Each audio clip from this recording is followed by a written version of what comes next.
No worries, it's all about y'all.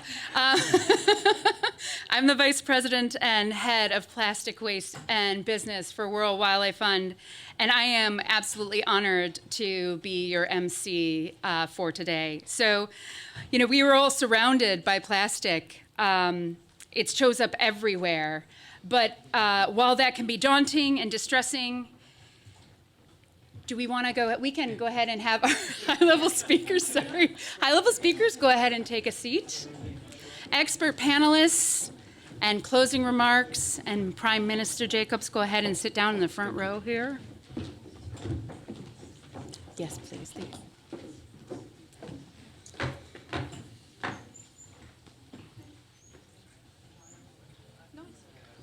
Thank you for all helping us with patience as we do logistics with all these fantastic speakers today. It can be distressing, right, to see all that plastic waste and pollution around us, but I think it's when you can see something, when it's tangible, it gives you the ability to really do something about it, to come up with the right set of solutions. Today, we're going to really focus on the launch of a new report. This was called Towards Ending Plastic Pollution by 2040, really about 15 global policy interventions for systems change. It was commissioned by the Nordic Council of Ministers and developed by Systemic. The new report outlines the needed global policy interventions to end plastic pollution and the impact that these interventions could have if adopted in the treaty process. As we move forward towards getting this legally binding treaty to end plastic pollution by 2040, it's this kind of data, this kind of science that can really inform the process and tell us what is in danger if we are not successful. We have a really fantastic agenda today. If you notice from the preview of amazing speakers we have up here, we're going to hear from governments, we're going to hear from businesses, civil society, and really about all of the things that we need to make the treaty as successful as possible. We'll close this event with a reception, so you'll have time to speak with some of the speakers who are still able to stay. And we hope you really come away from this event and understand a bit more about what this report showcases around the level of ambition that we have set out right now for the treaty and how to think about that as we move into the next set of negotiations. So it is my great honor to welcome the Honorable Thordis Kolbrun Reykfjeld Gylfadóttir, Minister of Foreign Affairs of Iceland, to officially open this event on behalf of the Nordic Council of Ministers. Welcome, Minister.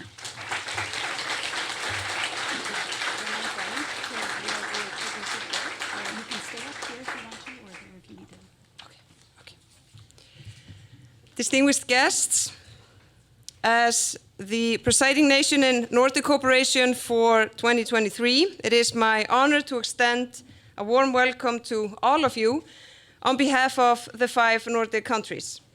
Plastic pollution has escalated into a planetary crisis, inflicting severe damage on ecosystems, biodiversity, climate, and human health.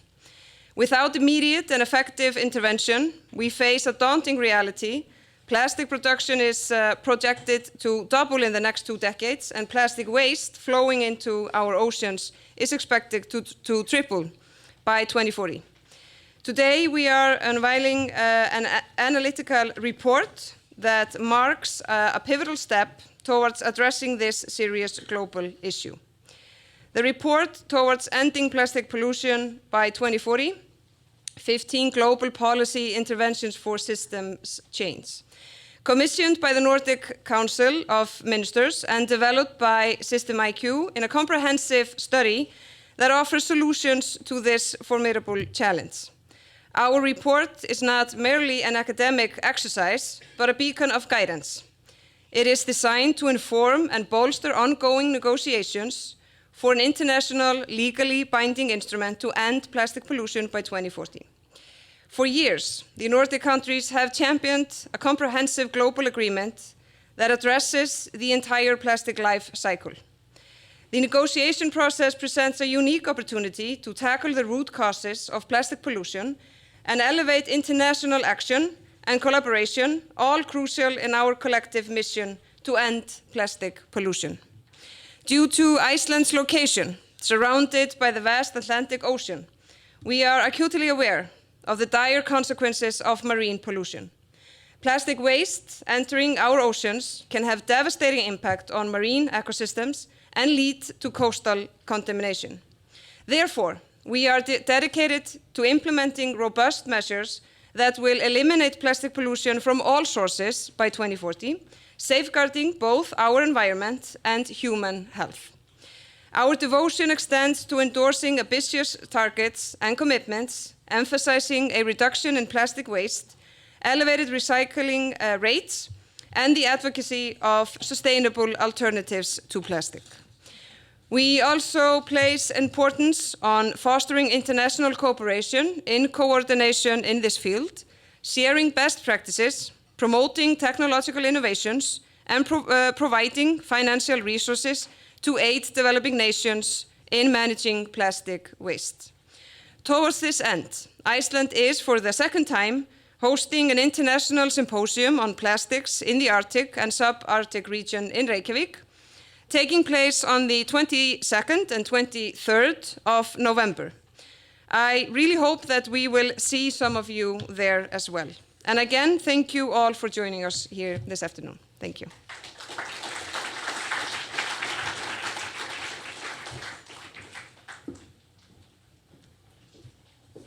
Thank you so much, Minister.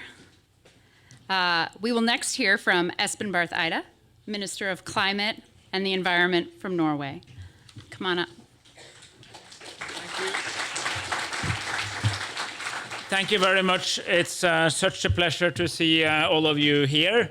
So many friends from this long struggle against plastic pollution. And we will now, in a few minutes, hear the presentation from Systemic on the report called Towards Ending Plastic Pollution by 2040, 15 Global Policy Interventions for Systems Change. And the reason that we are here and the reason that this report was commissioned from the Nordic Council of Ministers is, of course, to support the ongoing negotiation process for the plastic treaty. I think you all know that this has been years in the making. There was a long work with UNEP, with UNEA, with a lot of dedicated countries from all over the world who wanted to see that we could, at UNEA 5 last spring, come to actually deciding on a mandate for an international treaty, legally binding treaty to end plastic pollution. And so we did. It was quite some work. It was actually a remarkable journey. We had several committed countries that wanted to deal with this. In the beginning, there was a lot of focus on plastic waste in the ocean.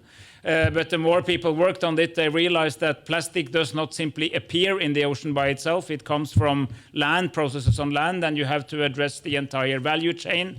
You have to look at where you use plastic, if you can use less plastic, where plastic can be substituted, but also in the cases where plastic will still be used because it's the best answer, that it is made without hazardous materials, that it is recyclable, and that it is also actually collected and recycled, or in other ways dealt with in a circular plastic economy. And all of that is in the mandate. So it's actually a very strong mandate from UNEA 5.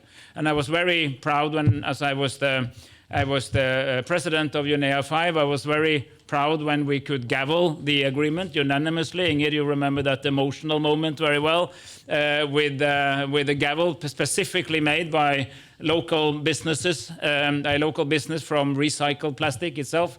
And we actually then opened up for the process for the real negotiations. And the negotiations are ongoing.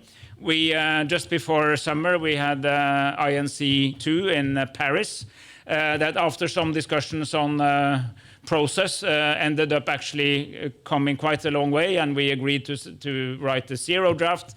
A zero draft is now out there in the open to be discussed, and we're moving towards INC 3 in Nairobi, which will be critical to bring this process forward. And the morning after the gaveling of the mandate, my good friend Jean d'Arc Muchama Maria from Rwanda and myself, we volunteered to set up a high ambition coalition to end the plastic pollution. and more countries have come on board in that coalition. This is not the negotiations because the INC is the negotiations, but the coalition is trying to inspire and drive the process forward. And I think we are around 60 countries now and counting. And if somebody comes from a country that hasn't signed up yet, you're more than welcome to do so. We can facilitate that very easily. But the coalition has also been eager to set this target of 2040, that we're actually aiming for 2040. And that's the link to the report that we will now hear. How can we actually end plastic pollution by 2040? At least how close can we get? And as we will hear from Joni Shiran, who will present the report is based on evaluating the difference between a business as usual scenario, what happens if we don't do anything, compared to what happens with these specific policy interventions. This does not mean that this is exactly what will happen, but it is, as good scenarios, as good reports do, it helps us to focus our mind on where to go, what is possible. And I think the most important message that I take out of what we will now all hear is that it can be done. It's possible, it's doable, but it requires solid global cooperation between governments. We need strong, active support from industries, both the industries that produce, but also the industries that use and consume and recycle, and of course from the civil society. And we need to think about this as a necessary transition, but also a fair transition that takes care of as many as possible of the implications of such a major systemic change. And we are often having Inger here. We tend to refer to the three planetary crises of biodiversity loss, climate, and pollution. And the plastics saga, of course, deals with all of them. It's pollution. It's also emissions, because if you burn plastic, you release CO2. And it's also something that clearly out in the wild, when it's waste, also undermines our work for biodiversity and nature preservation as well. I visited, just before I came to New York, I was at Spitsbergen in Svalbard, archipelago high up in the Arctic at 80 degrees north. And there's not much activity there. There is a few thousand people living and some economic activity, but there's a lot of plastic, and most of that plastic did not come from Spitsbergen, but it comes via oceans, sometimes with the wind, and it ends up in every place on the planet, as our Icelandic colleague also just reminded us. So this is really a global problem. It's not a domestic problem limited to any single economy, any single country. It's a genuine global problem that has to be dealt with if we are serious about the three planetary crises. So that's why we're all here.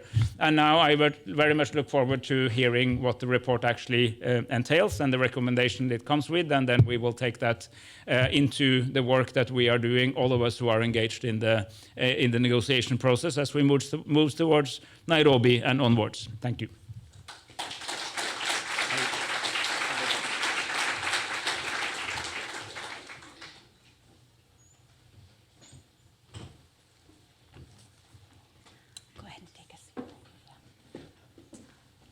Thank you so much, Mr. Ida.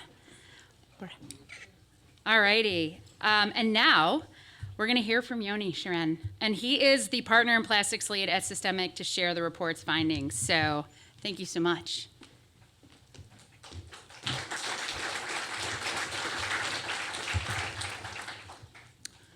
Excellencies, ministers, friends, hello and welcome. And thank you for taking time off your busy climate week to be with us here today. The team behind Towards Ending Plastic Pollution by 2040 has been hard at work for 10 months, and I am absolutely thrilled to be sharing the results with you guys today. My name is Joni Shiran. I'm a partner at Systemic. For those who don't know, Systemic is a B corporation working on the system changes that are needed to achieve the UN Sustainable Development Goals and the Paris Agreement.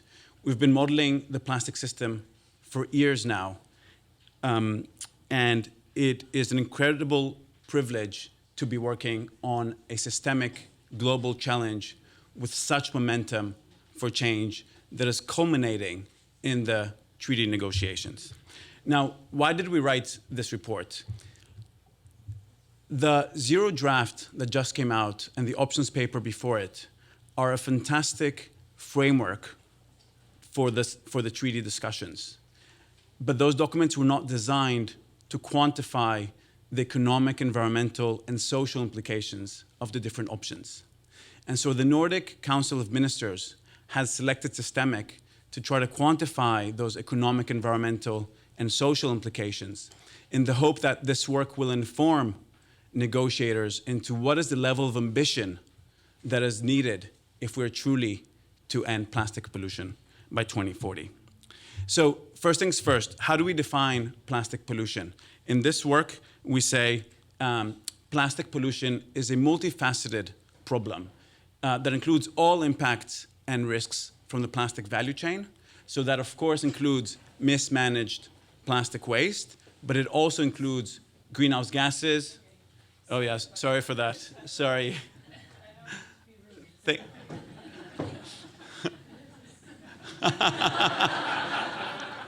First row seating as defined. Great, VIP.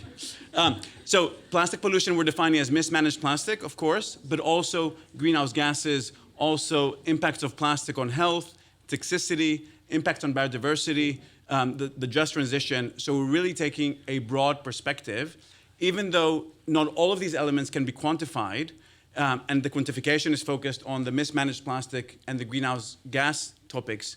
It's important to keep in mind that these are not the only topics that matter, even though the others are more difficult to quantify. Oops. Okay. In terms of the model that is underlying the work, it's a pretty sophisticated and granular model that we're very proud of.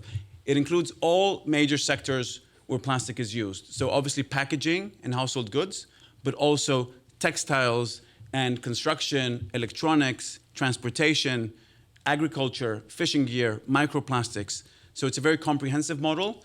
And of course, it's a global model that includes all regions of the world, and different regions have been modeled separately to account for local contexts. So today, I'll take you through three very simple questions. Number one, apologies. Number one, what is the current trajectory? Number two, what policies were considered in the global rules scenarios that we developed? And number three, what is the impact of these policies on plastic flows, on plastic production, mismanaged plastic, costs, jobs, greenhouse gases, and so on? So number one, what is the current trajectory? Clearly, almost all stakeholders have been working for years on addressing this challenge. And yet the problem is still getting worse. It's not getting better, it's still getting worse.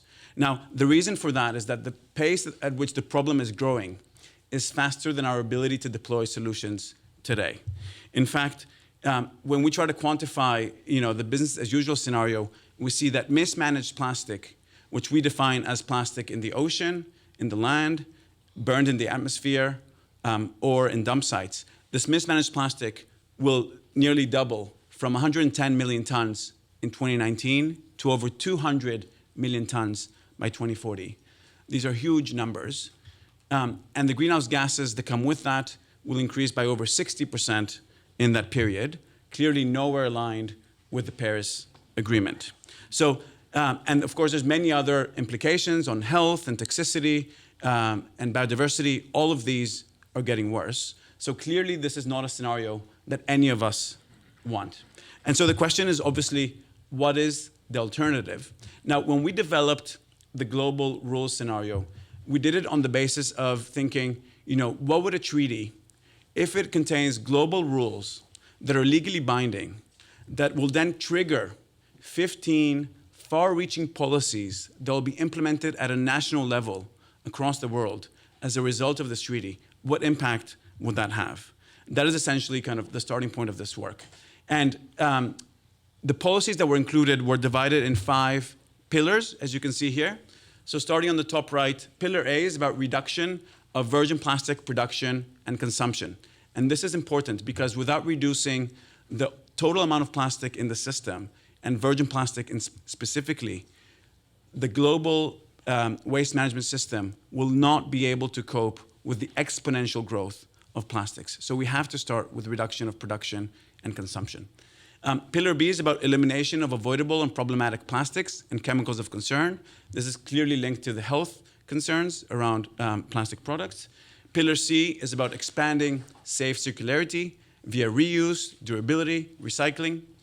Pillar D is about controlled disposal. For those plastics that cannot be prevented and cannot be recycled in the previous pillars, we need to make sure that they're safely disposed. And then there's a transversal pillar E to deal with microplastics. Now, the 5 pillars were then broken down into 15 policies, and constraints and trade-offs were used to determine the desired scale of the different solutions. So these constraints include things like technology availability, performance of different solutions, climate implications, costs, convenience to consumers. So really a holistic approach was taken together with experts to define the limits of each of these policies. So I'll go briefly through each of the pillars, starting with pillar A, reduction of virgin plastic production and consumption, has 3 policies. The first one is around setting targets to reduce virgin plastic volumes at a national level. Some countries may choose to do so via production caps. Other countries may choose different mechanisms, but the point is that we have to address the overall plastic that is going into the system. Of course, this policy accounts for the fact that different countries have very different starting points. So if you look at the US, where we are now, obviously it's one of the countries with the highest consumption per capita. So countries like that in the model would need a higher reduction than countries maybe like India, who have a very different starting point. So that has been accounted for. Secondly, we need virgin plastic fees, both to disincentivize the use of virgin plastic, but also to fund solutions across the plastic value chain. So these were assumed as well. And thirdly, we need several application-specific levers to reduce demand for plastics. There's a long list of examples, but just one of them is, for example, incentives to reduce the consumption of textiles and shift away from fast fashion into slower fashion. That's just one example to give you a sense of what was modeled in there. So that is pillar A. Pillar B, elimination of avoidable and problematic plastics and chemicals of concern. This also has 3 policies. One of them is around bans on avoidable single-use plastics. So we've identified a list of products that are problematic and would need to be avoided or banned, and we assume that these products are banned globally. Secondly, we need reuse targets for avoidable single-use plastics. Many of you are familiar with the draft of the packaging and packaging waste regulation in the EU that has pretty ambitious reuse targets. We used that as a starting point and said we need similar level of ambition that the EU has expressed in that draft across the world. Of course, we need to adjust it. Different countries have different contexts, so that has been taken into account, but we need a similar level of ambition on reuse. And then also phase out criteria for problematic plastics, polymer applications, chemicals of concern. We need to have negative lists and gradually move away from those problematic polymers. This is pillar B. Now, pillar C is about expanding safe circularity. So here we have several policies. One of them is around design rules for safe reuse, repair, durability for cost-effective recycling. This is critical. Companies today need to design their products in 190 different ways to cope with regulations in 190 different jurisdictions. This just doesn't make sense, and it doesn't allow to scale the recycling system. We need to have a harmonized set of definitions and design guidelines that are, if not global, at the very least regional. Additionally, targets. We need ambitious targets for collection, for segregated collection, for recycled content. Again, we've assumed ambitious targets across the world. The targets themselves are different for different countries to account for those contexts, but the ambition needs to be there. The next one is eco-modulated EPR. EPR is extended producer responsibility. So the notion is that we would have universal guidelines and criteria for eco-modulation to have EPR, not just in packaging, but across a number of sectors that use plastic today. And number 10 is controls for a just transition for the informal sector to guarantee their human and labor rights and also their health, ensure their health, and also ensure living wages. So this was pillar C, expanding safe circularity. Next one on the list is pillar D, controlled disposal. Here we have restrictions on plastic waste trade.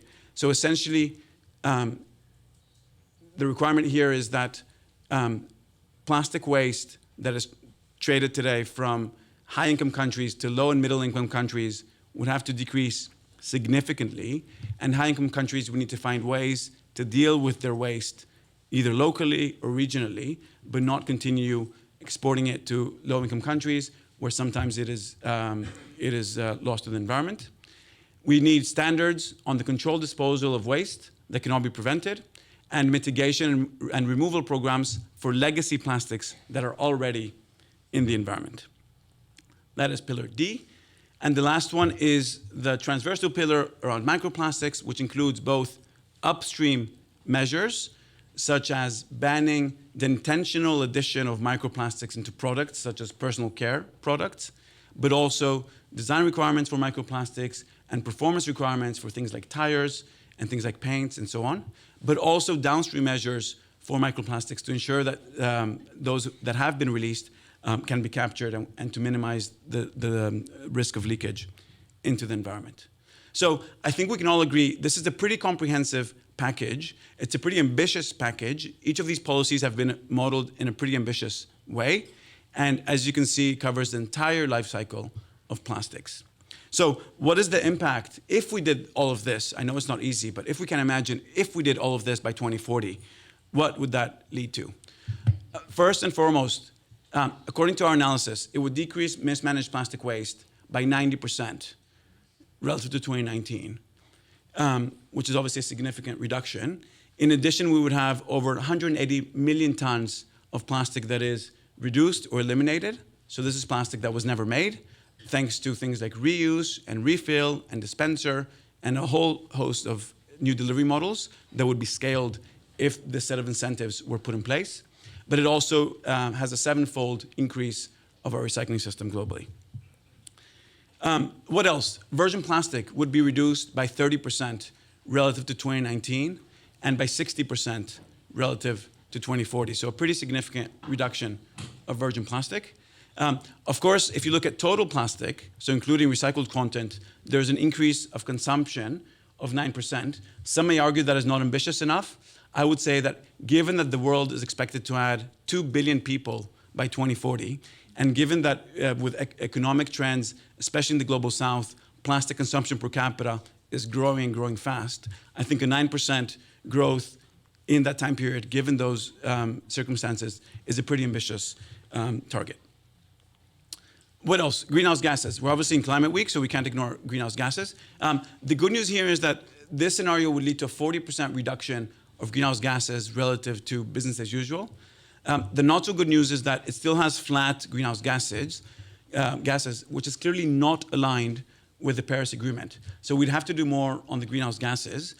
We'd have to include levers to decarbonize the plastic system. Those were not included in this analysis, but things like electrifying steam crackers, changing feedstocks, using green hydrogen, CCS and CCU technologies, all these things would need to come in place to make sure that the line kind of goes down and we align ourselves with the Paris Agreement.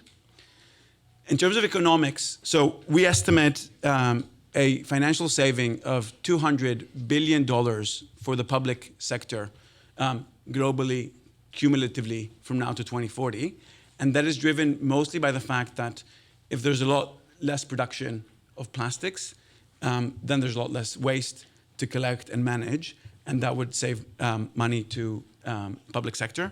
But perhaps the even better news on the financial side is the fact that having a harmonized set of policies and a clear direction would help to de-risk some of the investments that we so desperately need into the plastic system. Investments into recycling and into reuse today in many parts of the world are very risky because we don't have clear definitions, harmonized, and so the private sector sometimes struggles to deploy capital.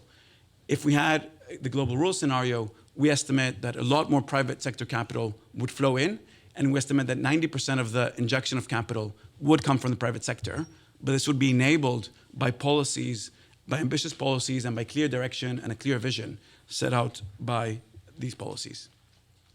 So, to summarize, 4 key takeaways. Number 1, the current approach to tackling global plastic pollution is not working. Full stop. The current trajectory leads to substantial increases in all aspects of plastic pollution. That's mismanaged plastic waste, but also greenhouse gases, health, toxicity, biodiversity impacts, impacts on the just transition. Everything is going, at the moment, is getting worse. Number two, implementing these 15 far-reaching policies globally could take us a long way in the journey to end plastic pollution by 2040.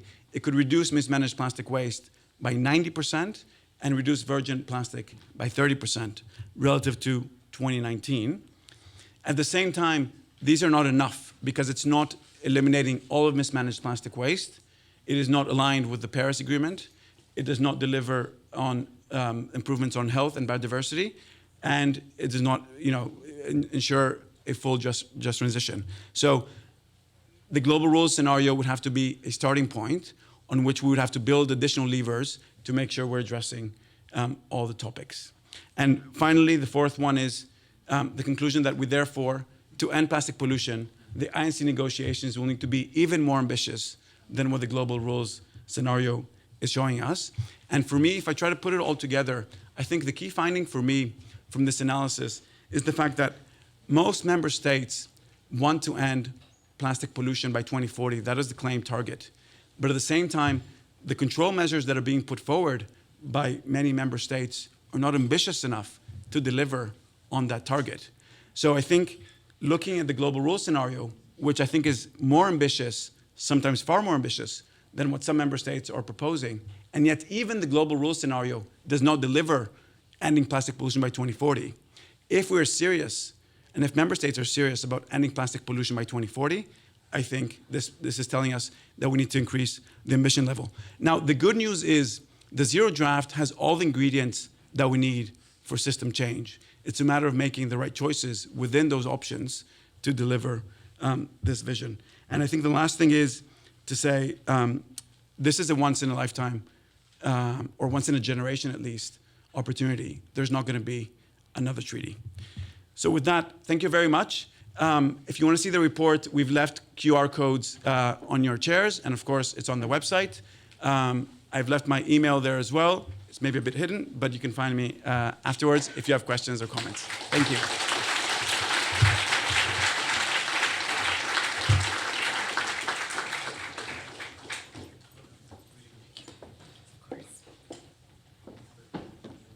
All right, thank you so much, Yoni, for just grounding us in the science and helping us to see and understand that a bit more. I think we're going to shift the discussion now to our esteemed high-level panelists so they can reflect.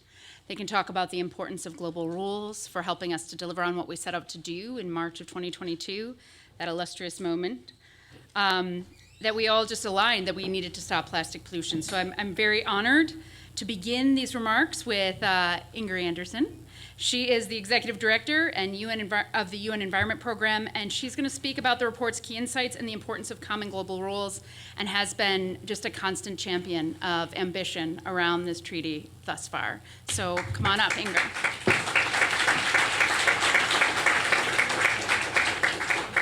Thank you so much, and I'm aware there is a distinguished and long line ahead, so I'll try to be really, really fast.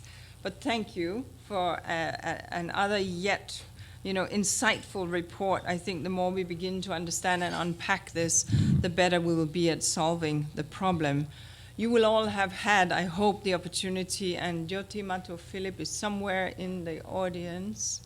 There she is. She is the Executive Secretary of the Interim Secretariat and has been supporting the Minister and the Bureau in putting out the draft treaty text or agreement text, framework text. And I hope that you will all have had a chance to look at it. Because, ladies and gentlemen, we're off to the races now.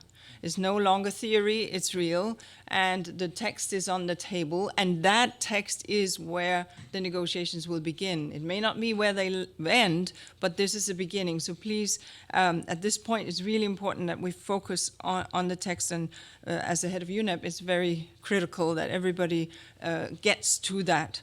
And what I'd like to say is that what the text tries to do is to first speak about elimination, which also this report does. What is it that can just simply no longer be? And what kind of reduction can we see and how? And what kind of redesign is possible? And how can we switch to non-plastic elements? And how can we strengthen the overall systems for reducing, reusing, refilling, repairing, and recycling?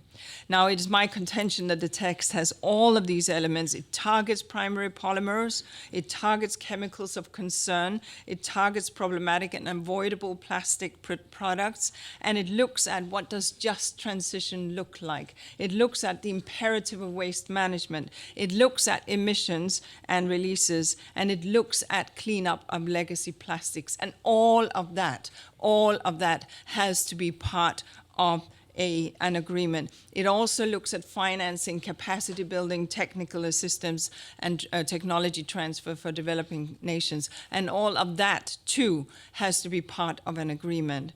And so if we look, therefore, at sort of the real deal, the key enablers that we will need for a real workable deal, it has to be ambitious. Everybody says so. It has to have national action plans. I think there is a sense around that. But let them not be telephone books. Let them be something that people can use and drive by. Let us not spend 5 years writing an action plan, because we've been there before in other treaties, to be honest, and it hasn't really been the accelerator that it should have been. Clearly, we need to look at innovation and creativity. So just a few words. Primary polymers. Let's have a conversation about that.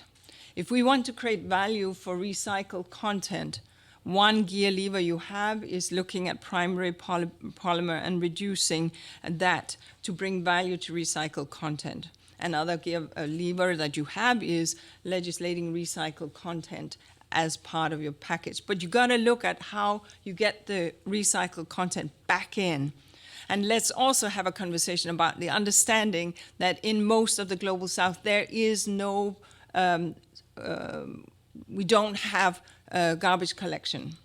We have collection, and then we have dumping. There are not the organized, engineered landfills with transfer stations and all of that. And the willingness to pay for collection by a poor family is close to zero. It's obvious, right? If you can dump and burn, you're not going to pay for your garbage truck. So unless you find a way, we find a way of having cross subsidies from other services that families are willing to pay for, and that is legal in a country, there will be no collection at the home base, and we need to think differently accordingly.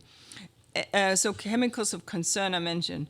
Tackling mindless plastic, as they say in India, the stuff that we just use without thinking, that we can just simply legislate out. We also need to talk about the R&D that needs to happen to the products that today we envelope in plastic. Why have we liquefied half of so many products that in our mothers' and fathers' age were dry? Why do we need to pump soap when we could have a bar? Why do we need to have liquid soap when it actually used to be powdered? There's a lot that is happening. I'm not saying going backwards, I'm saying going forwards. Much has used to concentrate in soaps and concentrate in other things, but we can think and rethink the actual product. And I give a shout out to those businesses that are going into, mix your own bubbly, fizzy drink wherever, you buy it in a little sachet, you put it in, and it's a soda stream or whatever it might be, that will then make you your bubbles or your Gatorade or whatever it is. It comes in a sachet, you put it in, and so on. Rethinking the very product itself has to be part and parcel of the story. We are encouraging all brand owners to rethink the product itself, and there's a lot of R&D going on. Now, that is outside the treaty text per se, but there should be an overall encouragement which is within the text. Now, let's not repeat the mistakes of the past. We have the Montreal Protocol. We ruled out HFCs, the hydrofluorocarbons that caused the hole in the ozone layer, and we rolled out CFCs only to find that they were really bad climate change inducing gas. So then we have to wheel back and do that. So for the plastics and for the replacements and for the chemicals, we need to be very much aware of what it is we are recommending so that you don't fall into that trap. EPR, extended producer responsibility, really important. But let's understand, of course, and the idea very much being that this will enable recyclability, but it also has to be just and include waste pickers, obviously. I think I mentioned waste management. We cannot emphasize it enough. And it is critical that IFI's investors understand that this is done on the public purse. It is rare that you will find large-scale municipal solid waste on the private sector. So there has to be a conversation about this. We need to link up with Basel, because today what is at points considered toxic waste that can't cross a boundary, in fact, is feedstock for recycled content. So there are some fixes in other regimes that we need to make. And on legacy plastic, let's start with the hot spots. How are we going to, where we have the most plastic accumulating? But let's be sure that we begin with that, but they will be needing money for that. And think of those countries that are dependent on tourism. They're often very small, Pacific or other island kind of nations will need support. And finally, labeling. Transparency, but avoiding greenwashing. It will become critical so that informed consumer choices are part of it. And let us not forget the funds that will be needing to accompany this. It was part and parcel of the UNEA resolution and part and parcel of what lies ahead. So this report, released by the Nordic Council, informs us about what understanding needs to be and what ambitions could look like. There are additional things that we need to have that are not in the report and we need to have in this text. But the study is very important because it looks at the impact of those interventions on plastic leakage, which is obviously a critical element. And important interventions that we need to also look at is materials, alternatives, and business models, and so on. And we need to look at the cost implications and available technologies that are out there, because some policy levers are not necessarily going to be taken up unless the technologies are available. But all in all, what I'd like to say is really to thank the Nordic Council of Ministers for stepping into this space and for really demonstrating leadership. We will meet in Nairobi. I expect many of you will be there, and that will be an opportunity to really begin to hear and listen to one another on this. I have been very strongly advocating that this treaty, this agreement, this convention, this framework, whatever it will be called, will not be a broad framework where we say, let's have the protocols later on. It took us 21 years to get to Paris, and we still don't have a price on carbon. We do not have 21 years to agree on something more detailed. So this one, it has to have the targets, it has to have the control measures, and it has to have the holistic span for the 193 countries to enable that it can work. But let us not say, let's agree on something in general and then have these things later on. That is not the way to go. And we can learn a lot from the Montreal Protocol, which was agreed back in the day, because it starts right out from the second or third paragraphs with the control measures, with clear indication of what it is we are eliminating and what it is we are aiming for. So that's the kind of point that I wanted to make here while I congratulate on the report. Thank you.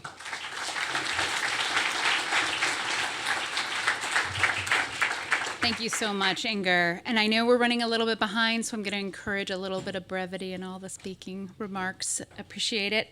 All right, now I'm going to welcome to the mic the Honorable Dr. Jean-Darc Mujawamariya, Minister of Environment of Rwanda and the co-chair of the High Ambition Coalition to End Plastic Pollution, for remarks around how we're going to address the ever-increasing production of primary plastics and eliminating and restricting problematic. Thank you so much, Minister Mujawamariya.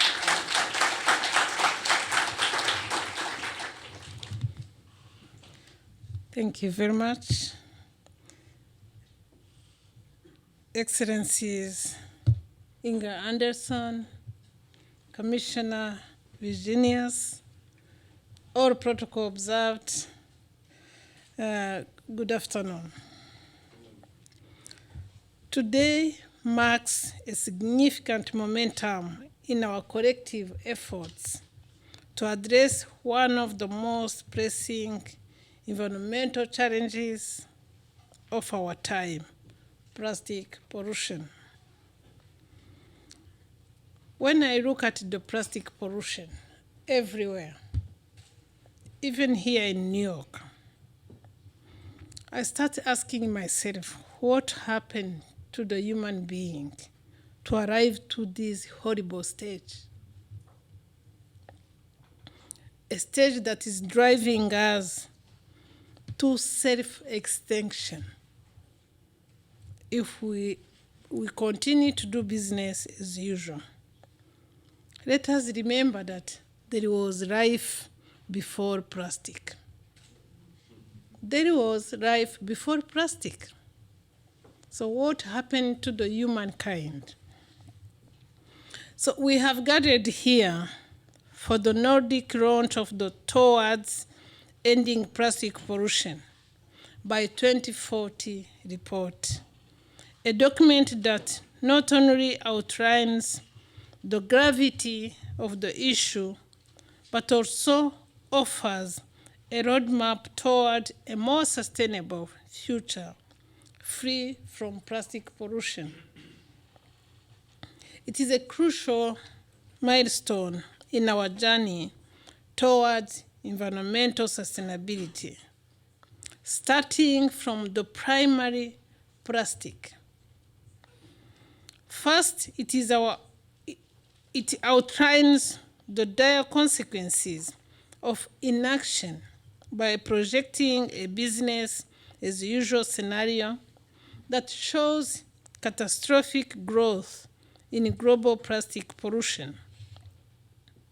The greenhouse gas emissions from the increased production and the pollution from mismanaged plastic waste will exacerbate the damages to human health and the environment far beyond the already intolerable levels. Second, the report models how a solution could look like. It shows how a set of globally applied policy interventions could significantly reduce the devastating effect of plastic pollution on our planet. To achieve these demands a comprehensive solution, necessitating the active participation of governments, corporations, civil society, and individuals. The report underscores that only through a collective effort we can address this global challenge. From north to south, from east to west, we have to put our effort together. That is why we need an ambitious and far-reaching global treaty, and why we must make substantial progress in the upcoming negotiations in November to be held in Nairobi. The report highlights the importance of innovation and the development of sustainable alternatives to plastic. It encourages investment in research and development to find eco-friendly materials and solutions. And it calls on all governments to establish binding policies on a much larger scale that most countries have today. As we absorb the findings and the recommendation of this report, it is crucial to remember that we are not passive observers of the crisis. We are all stakeholders, and our actions matter. Each choice we make in reducing our plastic consumption, supporting sustainable practices, and advocating for change contribute to the solution. If Rwanda could ban single-use plastic in 2008. Why can't you?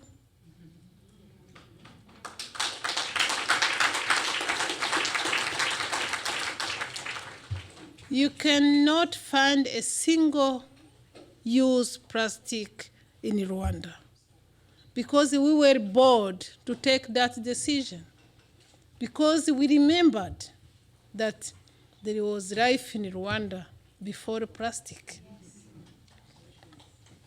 So in conclusion, the Nordic launch of the Toward Ending Plastic Pollution by 2040 report signifies a significant step forward in our mission to protect our environment. But we also heard that even the far-reaching measures in the report will not be enough. That is why we must strive for high ambition in the plastic treaty negotiations. Let us use this report both as a warning about what will happen if we fail, but we all know what will happen to all of us, and a blueprint for action and a source of inspiration as we work together to preserve our planet for ourselves and for the future generations. May this report serve as a catalyst, inspiring us to broaden our horizons and undertake further research and analysis. Let it guide our national initiatives, equipping us with the knowledge and foresight required to advance our journey toward the eradication of plastic pollution. For Rwanda, I invite you to come and invest in alternative packaging. We have created that situation that what used to be a challenge, now it is an opportunity for cooperatives, women cooperatives, youth cooperatives to create alternative packaging. So I invite you to come and keep investing in alternative packaging. Thank you all to those who have been involved in the preparation of this report, and thank you to everyone here for your commitment to this critical cause and for your commitment to read this report and give input if there are somewhere we see shortfall. Together we can make a meaningful difference in the fight against plastic pollution, because we should not tolerate our children to be choking out of plastic. I thank you very much.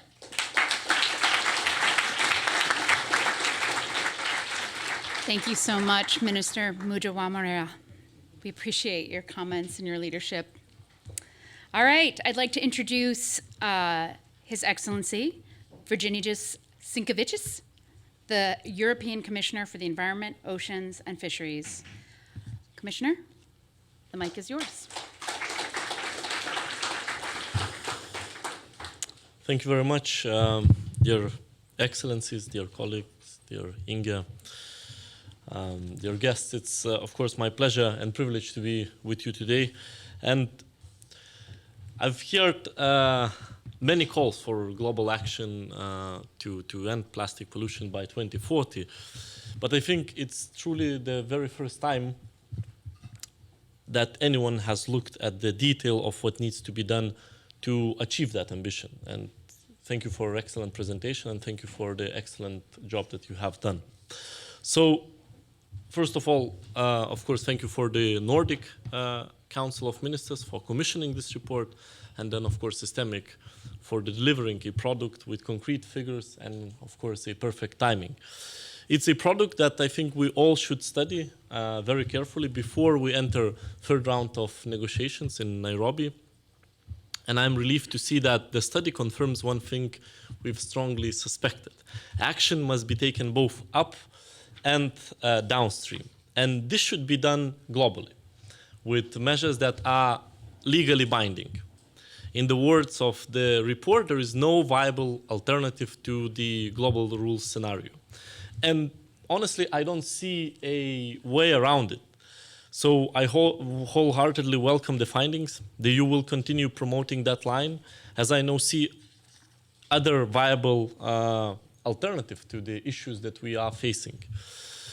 And I have to say, domestically, we practice what we preach. In 2020, we adopted a second circular economy action plan under the umbrella of our general framework for environment policy, the European Green Deal. And we also recently put forward our revision of the directive on packaging and waste packaging, where many of those elements are there, but still we need all member states to support it. And this action plan on the circular economy identifies and proposes actions that apply circular economy principles along entire value chains. It adapts to systemic drive to change the way Europe produces and, most importantly, consumes. And a circular economy increases the efficiency of our energy, material, and resource consumption. And it enables us to build up strategic autonomy, competitiveness, and resilience while helping us reach our global goals for environment and climate. So extremely important to see that connection, that it's not only that we decrease emissions, that we decrease pollution, but we create opportunities with that. And one core aim of the circular economy is reducing generation of waste, which in turn reduces pollution. And it's heartening to read that by implementing all the measures proposed, we can reduce plastic pollution from mismanaged waste by 90% by 2040. But there are also very shocking figures too. It is sobering to see that even with all proposed measures in place at the global level, developing countries would still see 74% increase in plastic waste every year. And that would need to be disposed of in the landfills or incinerated. And to me, this underscores a very clear need to implement efficient extended producer responsibility systems all around the world. It will be vital to adapt those systems to the local context and to help local authorities set up waste management systems that include recycling and reuse. As ever, we stand ready to discuss the help we can offer. The only thing I find underrepresented in the report is the issue of legacy plastics. And this challenge is being prioritized by many small islands, developing states. So we need to assess potential solutions. And the report shows that even if all recommended actions are put in place around the world, 7 million tons of plastic waste will still flow into our oceans every year. 7 million tons. And that's a stark reminder of the urgent need for very practical solutions on the ground. Lastly, I would like to praise the idea of the inclusion of the just transition. All around the globe, waste pickers, they make a very valuable contribution. And that contribution, of course, needs to be recognized and preserved. And the rights must be safeguarded in a just and inclusive way. And in that regard, our future instrument should be extremely clear. Summing up this report, it is another very useful input to the discussions in the Intergovernmental Negotiating Committee. There are clear answers here to many of the questions that we have been asking ourselves. It doesn't solve everything, but what it does, it very clearly opens the way to deeper discussions about the problems that we still need to address. I'll stop here. Once again, I truly thank for a great work that has been done, and I hope that this work will inspire many, and most importantly, will be the guiding light to where we need to end up. Thank you very much.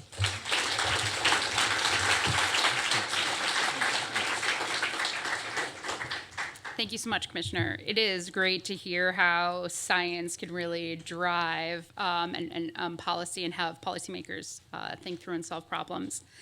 I want to welcome to the stage my esteemed colleague, Kirsten Scout. She is the Director General of WWF International, and she is going to speak on the top priorities that require legally binding rules. Dr. Scout, welcome to the stage.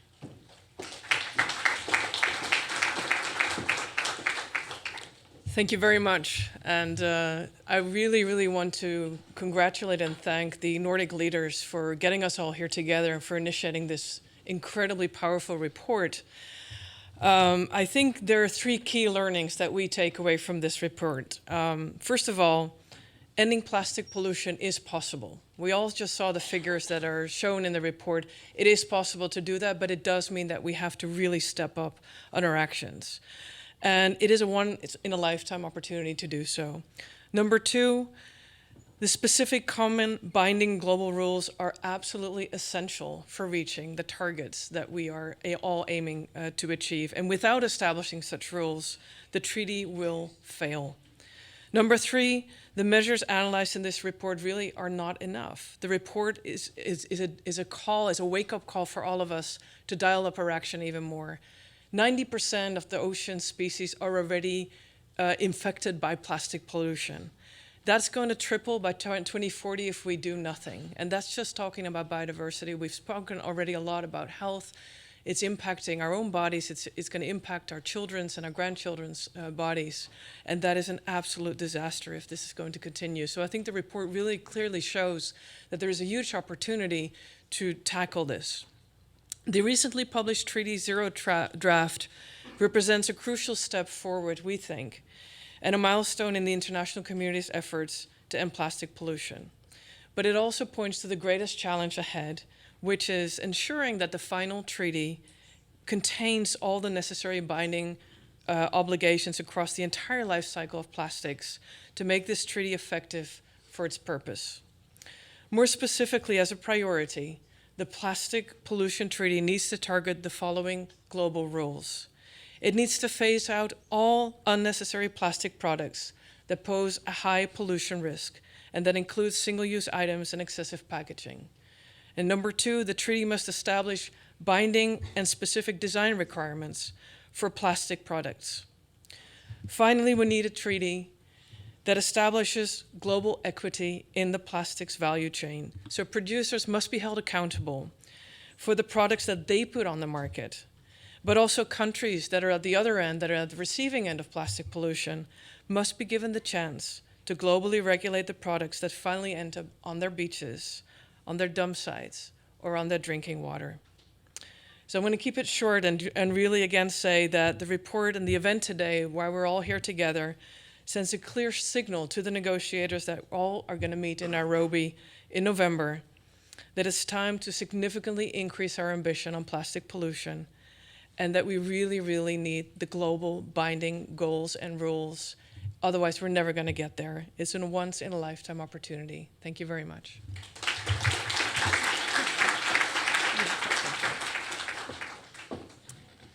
All righty, thank you so much, Dr. Scout. We really appreciate it, and it's important to hear about the needs and remember what we all set out to do, right? And when we decided to come together and establish a plan for a treaty to end plastic pollution. So now I am pleased to introduce Her Excellency Ana Tani, National Secretary of Climate Change for Brazil. Welcome to the stage.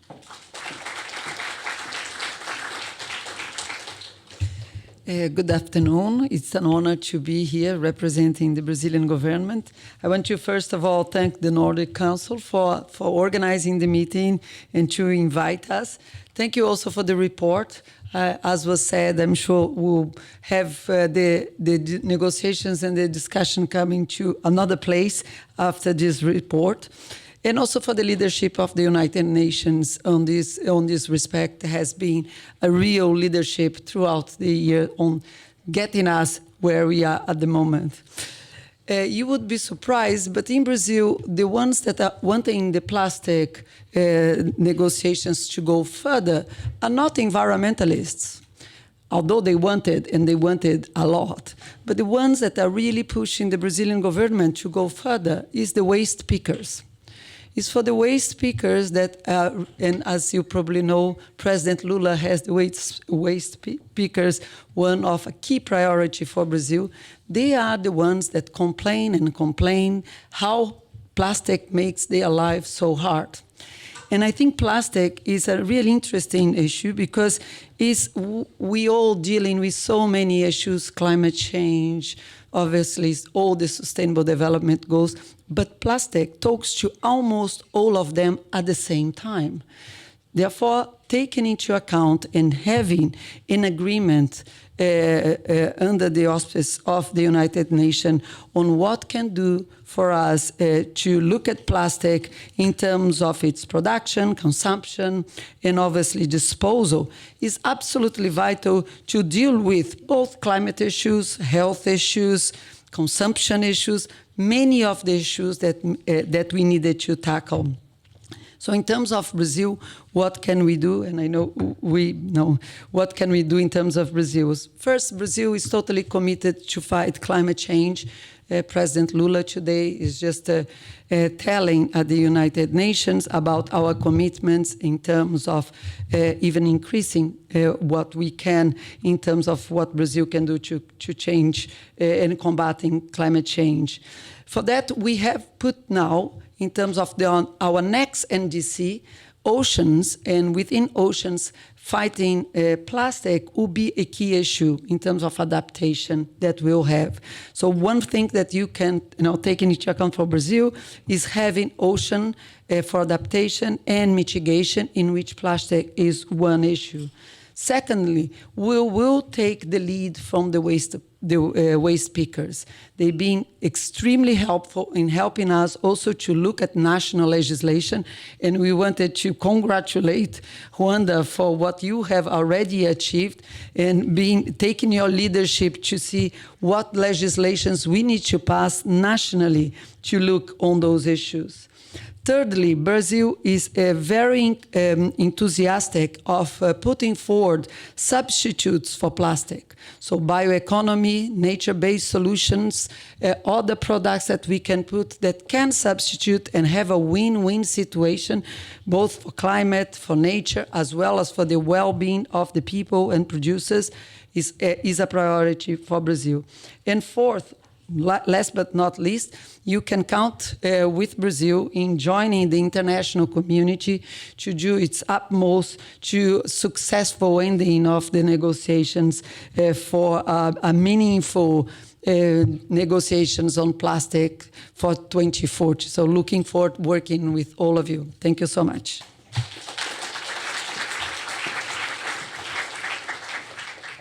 Thank you so much, Secretary Tony. All right, I am now like to introduce and welcome to the microphone the Honorable Mr. E.P. Chet Green, Minister of Foreign Affairs, Agriculture, Trade, and Bermuda Affairs for Antigua and Barbuda, who will speak on the impacts on small island states and ensuring that human health priorities are reflected in the treaty.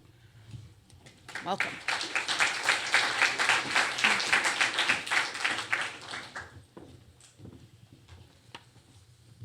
Thank you, Madam Moderator.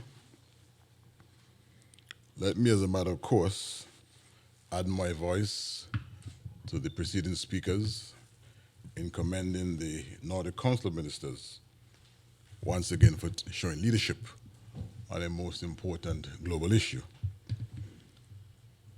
Excellencies, distinguished panelists, ladies and gentlemen, I bring you warm, and I mean it, warm Caribbean greetings from Antigua and Barbuda, a small island nation that is genuinely committed, like all of us here today, to tackling the plastic pollution crisis. We have heard from scientists and public health experts that we must take swift and collective action if we can address the disaster presented in the business as usual model. With regard to human health, the scenario is chilling.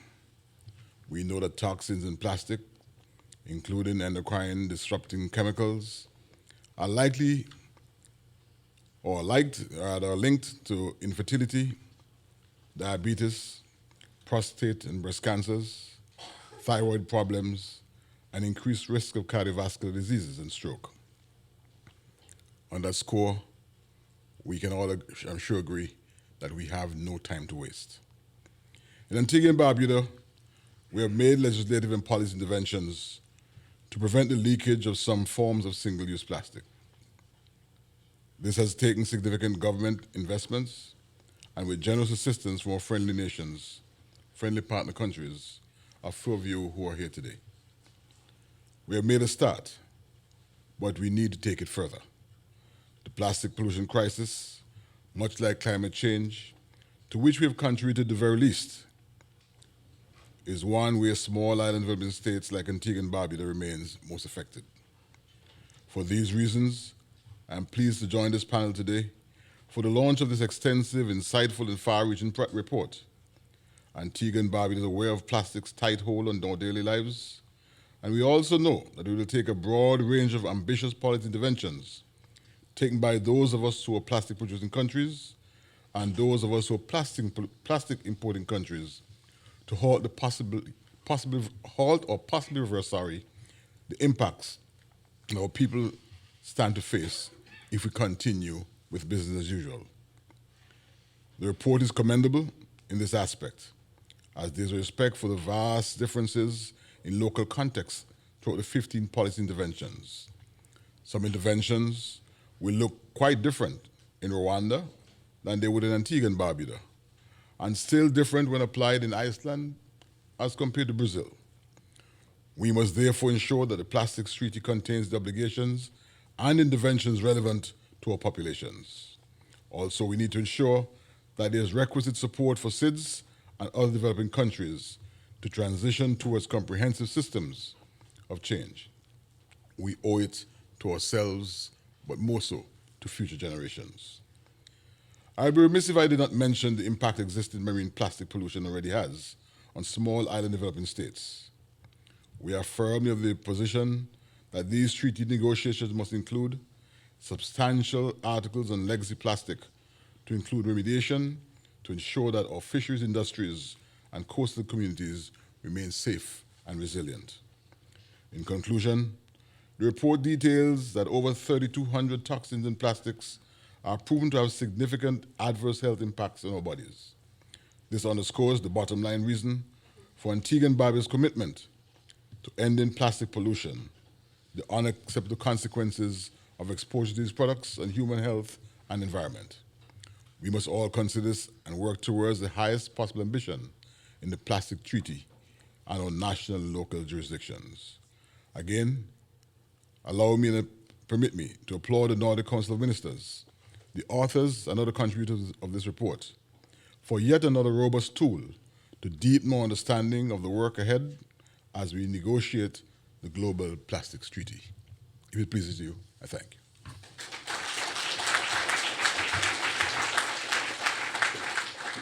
Thank you so much, Minister Green. Please join me in welcoming Dr. Therese Coffey, Secretary of State for Environment, Food, and Rural Affairs of the United Kingdom.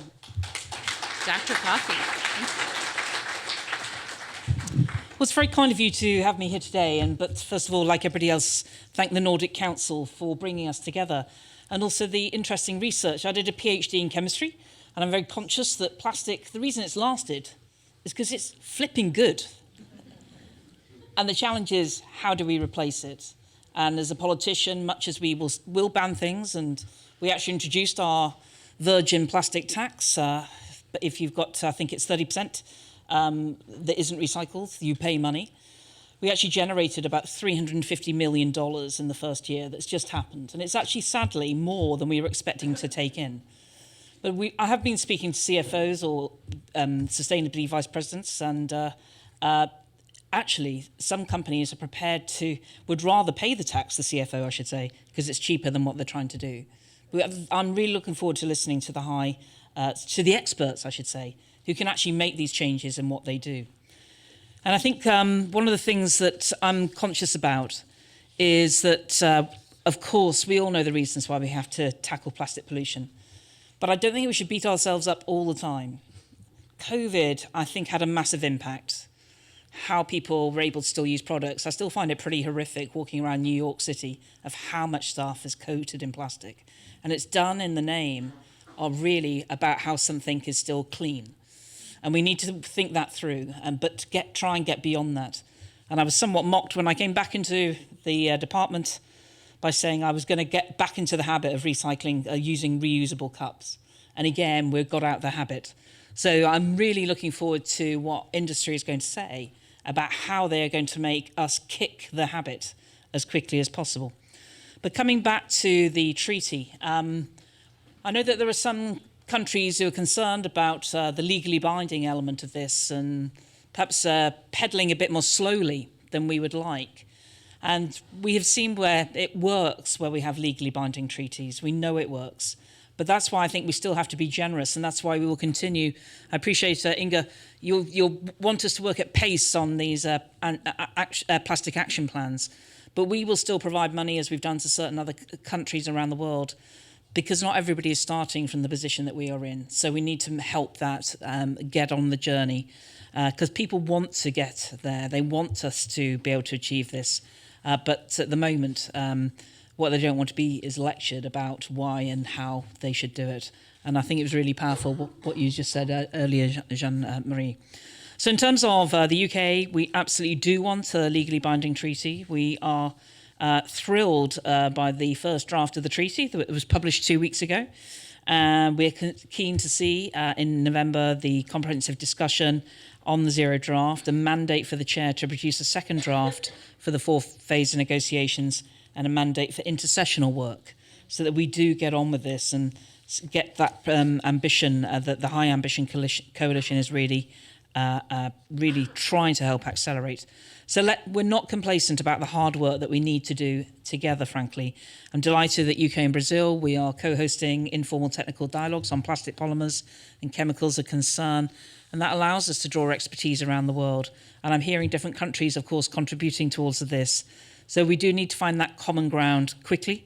I'm delighted, actually, I think it's my former company I used to work for. Is it Alison at the front? Oh, did I miss that name? Not from Mars, exactly. Let's get on with it. Let's make sure. I know that you're trying some produce so that we don't have to have Mars bars in just plastic polymers. Let's get that innovation. And I know that the world's leading companies can share this technology, may be uncomfortable, but I hope that they overcome some of the challenges they face, perhaps from their CFOs, to actually realise that this really matters to their consumers, it matters to the planet, and we need them to work together as well. Thank you very much.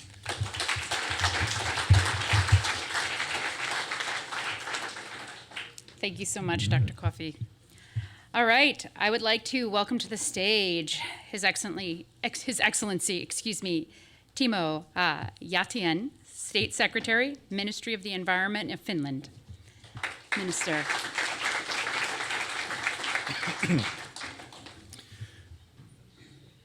Thank you very much. Time is running. I recognize that there is still experts panel to come and reception, so I'm trying to be brief, as we Finns tend to be, and make some remarks. Lot has been already said, and I don't repeat that, but what I'm going to repeat is that I really want to thank and congratulate System Q for this comprehensive and impressive report. It's excellent job and really, really impressive. And I believe that it really provides us valuable information for the INC negotiations, and it also gives very clear picture about the plastic problem and the ambition level which we need to end the plastic pollution. Thank you very much. And as already noted, at the same time, we notice that even if these ambitious policy interventions are implemented, we still have the problem. So what we can conclude is that what is said in this report is at least the one we should do, and we should do even more. And what we need, and what has become quite clear here today, is that we need a binding global plastic agreement. That's for sure. We have a global problem. We have to have the global agreement, but then of course we have to remember that the solutions are implemented at the national level. And my contribution maybe is a few remarks what we have done in Finland, which is part of the Nordic Council of Ministers of my country. We have a national plastic roadmap accepted 2018. And I think that as a part of this global plastic agreement, we should require some kind of national roadmap or national action plan how to implement it. There is not one way to do it, but the implementation is national. And in Finland we have this roadmap, and it was updated last year. And our aim is to have a breakthrough in circularity of plastics by 2030. And it comes quite quickly. And this roadmap 2.0, it was titled under 3 R's. It's reduce, refuse, recycle, and replace. And it sets measures to reduce the harm caused by plastics, avoid unnecessary consumption of plastics, to increase the recycling rate of plastics, and to find alternative solutions. And that's very interesting aspect, to find some substitutes for plastic products. And that's what we are especially doing in Finland, because you know that we are a country of forests and bio-based products, and we see that in some categories there is a huge opportunity for products which are not oil-based, which I know that there are lots of polymers. You cannot do it I wouldn't like to have wooden pipelines in my house, but in certain products there is also a bio alternative, and we should also consider those solutions, because unfortunately we are more and more people here. We need packaging for food, and whatever we do, we also have to solve these problems, and then new products can be one answer to that. What we have done in Finland concerning when making this roadmap is that there is a large commitment from all stakeholders. And what I would like to underline here is that we also need the private sector, the companies, to be in these processes. And we had a broad-based working group, and now we are implementing our national roadmap in a multi-stakeholder network. And I think that that's very crucial in this implementation. And of course, we need private sector also for the reason that implementing these different actions, we really need large investments. Not only in production and materials, but also in new business models. And we need research innovation. We need scaling up, and also investments in recycling. And of course, we need right incentives for the business to develop the solutions. And I would end up with also coming back to the treaty. I would love to see also some international sustainability criteria for plastics. But having said that, and being realistic, we know that there are so many different kind of polymers. That's very ambitious target, but we should continue work and aim to that. It's not simple, but if we don't start, we won't never get the result we are wanting in this aspect. Thank you very much again for this excellent job. Thank you, Minister. All right. In our last, bless you for your patience. In our last speaker for this high-level panel, I would like to introduce Dia Misa, UN SDG advocate and UNEP Goodwill Ambassador, who will discuss the linkages between plastic pollution and the global efforts to advance implementation of the SDGs. Welcome to the mic.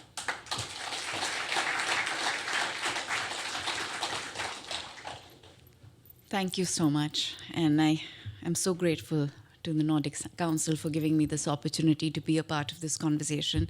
Excellencies, my fellow panelists, and everybody who's here, good evening. And I don't want to repeat anything that has already been spoken, because I think the science is evident. The report has, demonstrated what needs to be done. I'm going to speak to you as a mother, and as a citizen of this planet. I am baffled that we are in 2023, and it's only about now that we're beginning to acknowledge what a crisis the plastic pollution is causing to human health and planet health. I just want to remind everybody that environmental health is a fundamental human right. And every child and every citizen of our planet has the right to a healthy environment. The Sustainable Development Goals are so intrinsically linked with this crisis of plastic pollution. And I think we get set back on our targets because we're not really recognizing how urgent it is for us to tackle this crisis. And as an advocate and proponent of sustainable living, I have to share with you that while it was a landmark moment for India when our Prime Minister announced a ban on 21 items of single-use plastic, we're grappling with the reality on the ground because the ban has not been implementable on the ground. Now, this is evidence of two things. One, and I think it's something that everyone here knows, especially the politicians in the room, that there are very powerful lobbies that don't allow for these bans to truly get implemented. And I'm speaking the truth here, and this has to change. And how will this change? This will only change if we have laws. So while it's so important to have the reports, to have the policy, to have the guidelines, I think it's equally important now that we have to have the laws that bind us to this and see us through this crisis. As a mother, it frightens me that the most protected place in the world for a baby, the placenta, has microplastics in it. So if as parents and as mothers, we can't protect our children from plastic pollution, I don't know what else would make us feel more helpless. So I appeal to everyone in this room and everybody who's going to meet soon to make sure that we come through this, with that deep understanding that we need to do this to protect the lives of our children and their health and well-being. I'm going to quickly highlight the linkages between the SDGs and the plastic pollution. SDG 14, we've already heard that 90% of all birds and fish are believed to have plastic particles in their stomachs. So life below water is affected by plastic pollution. It's entered our food chain by entering the bodies of fish. And of course, plastic waste in oceans and water bodies can entangle marine animals, harm coral reefs, and contaminate the food chain. SDG 15, which is life on land, plastic waste can disrupt soil health, block waterways. We've seen evidence of this, especially with all the flooding that has been happening in urban centers. And we've seen the kind of misery, unforeseen and untold misery it's causing to the lives of people. So it's crazy, right, how the plastic pollution affects people in their everyday lives in ways that we had not imagined. Human beings are incredibly stupid.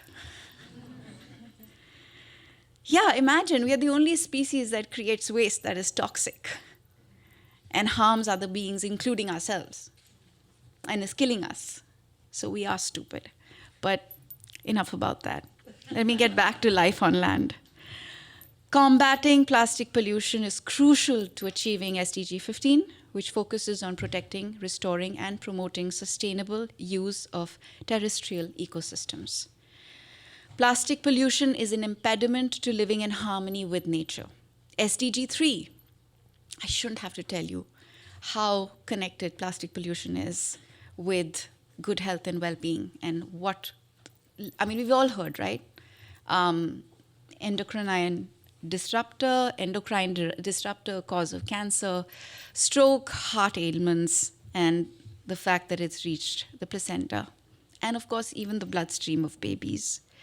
The chemicals from plastics can leach into the environment, potentially harming human health. The burning of plastic waste has multiple health impacts, and we are seeing evidence of this in communities that are living in the front lines of dumping sites. Waste pickers, young children in developing nations are exposed to poison every day, and this has to change. Microplastics, as we know and have heard, can enter the body through inhalation and absorption via the skin and accumulate in organs. Plastic pollution is a clear threat to our well-being. I cannot underline that anymore. SDG 13, even climate action, is connected. The production and disposal of plastics contributes to greenhouse gas emissions and climate change. Plastics responsible for over 3% of global greenhouse gas emissions. Plastic production is energy intensive, and when plastic waste breaks down, it releases methane and other greenhouse gases. Action on the plastic pollution crisis is thus climate action. There are many ways to address this, and of course, this report clearly addresses that. But I think as an individual, the one thing that I have always been mindful of since I discovered how much plastic has permeated into our lives, into our everyday lives, is to start with seeing the plastic and refusing it. I really think that refusing plastic at an individual level goes a far distance. And the second way is to hold companies accountable for the plastic they are generating. I really want to ask of this room, why haven't we questioned mainstream large companies that manufacture sanitary napkins that are made with mostly plastic, or diapers that are made with mostly plastic and have chemicals that leach into our bodies and into our skin that harms the health of women and babies? This can change. The alternatives exist. We use it. Those who are aware, who have the access to the knowledge, are already making the switch. So why aren't these products being made mainstream? Why aren't the big companies changing? I think you and I can change that by challenging them, by questioning them, and by refusing to use them.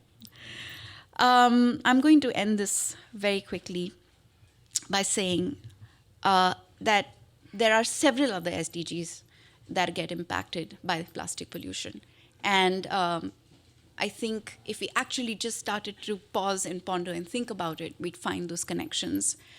So it is my appeal and my greatest desire to see within my lifetime a complete and total change in our relationship with plastic. Let's break up with plastics, please. Thank you.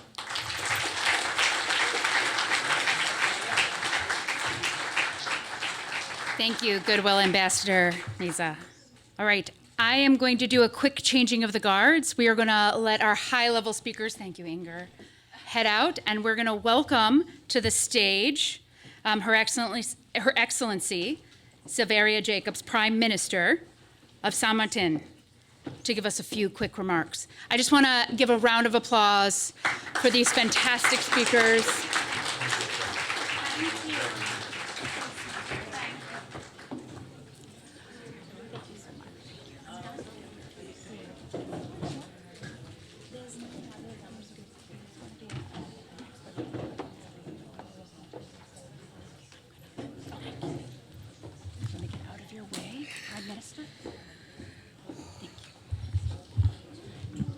Thank you very much, Madam Moderator, and thank you once again. Give them a big round of applause.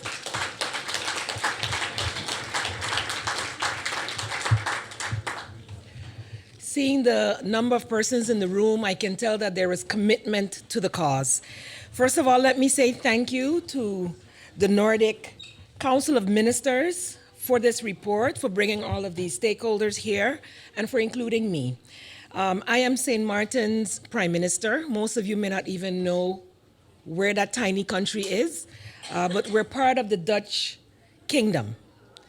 3 parts that are in the Caribbean and 1 in Europe, with 3 of the other islands completely a part of the European part. So we are autonomous, but still connected to one of the donor and member states. However, our situation as small island developing states are similar to my colleague who just left the podium from Antigua and Barbuda, and I found myself in several forums with them over the past couple of days. As a small island developing state in the Caribbean, we are working, despite the many setbacks of Hurricane Irma and Maria in 2017, which many of you may know was a Super Cat 5 hurricane, the most powerful one for many, many years that we've had experienced. And then, just as we were recovering from that in early 20, the entire world stood still for the pandemic. So all our efforts, actually, our plastic-free efforts, were for plastic-free by 2023. However, those setbacks have now only allowed us in February of this year to launch the renamed St. Martin Plastic Free project in collaboration with the European Union and executed via the Resembid program.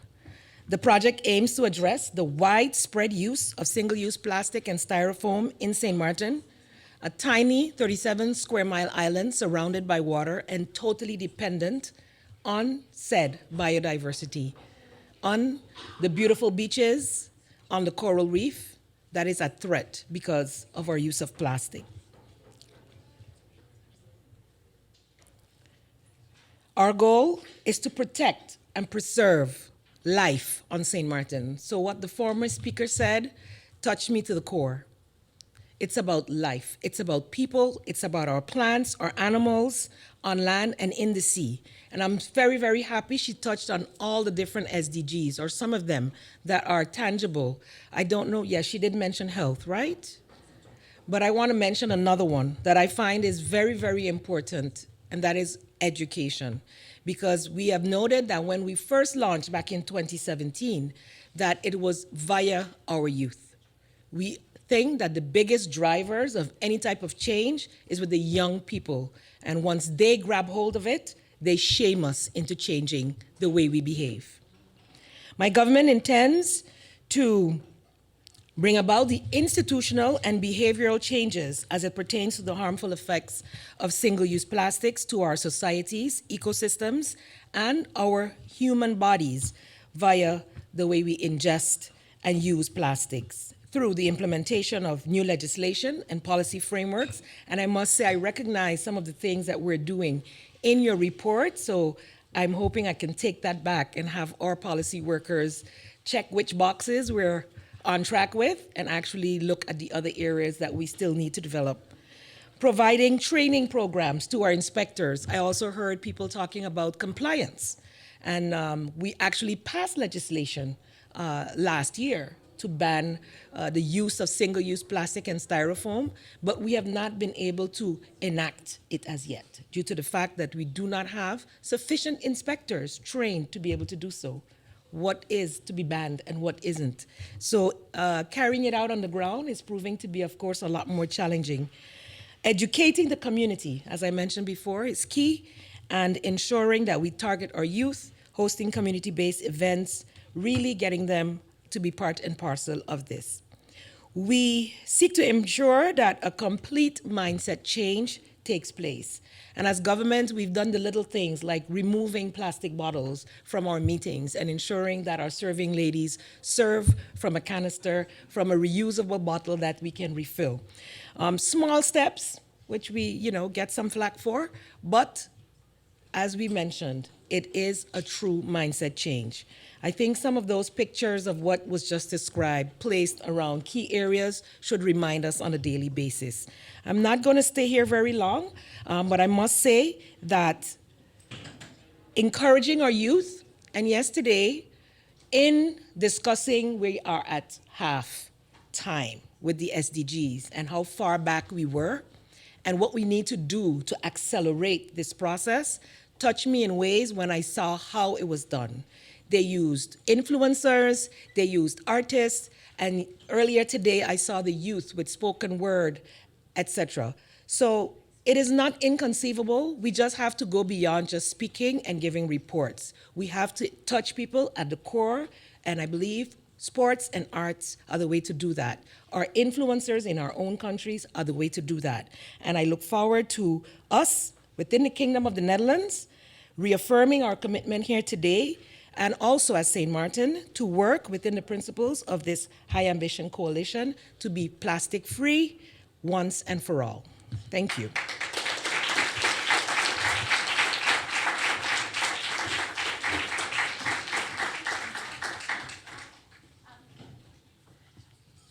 Thank you so much, Prime Minister.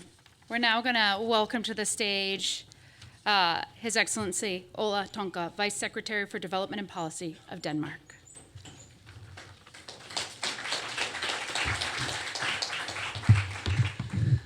Thank you so much. And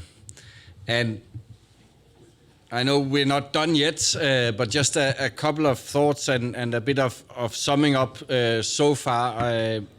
First of all, I thought of thanking the Nordic Council, but I guess I can't really since we are kind of part of it.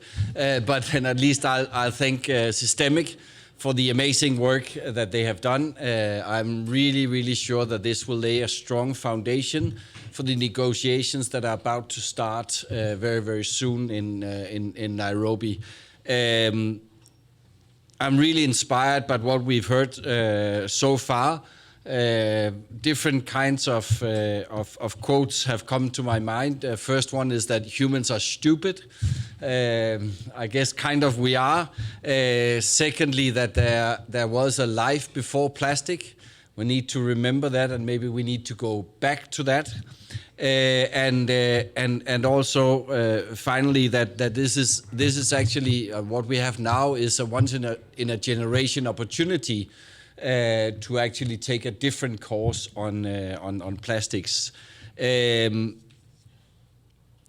I leave today with hope because what we have seen from the stage today is immense leadership from some of the key people who are going to take these negotiations forward.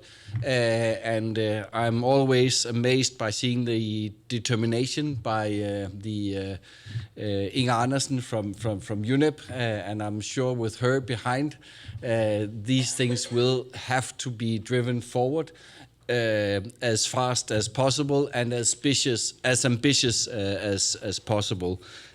So leadership, that really gives me hope.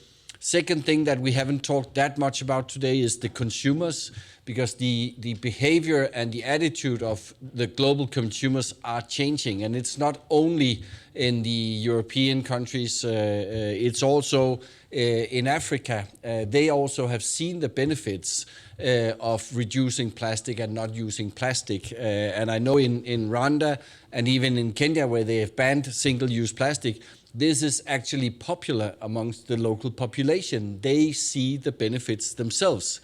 And I think this push from consumers will actually be making a huge difference in the future.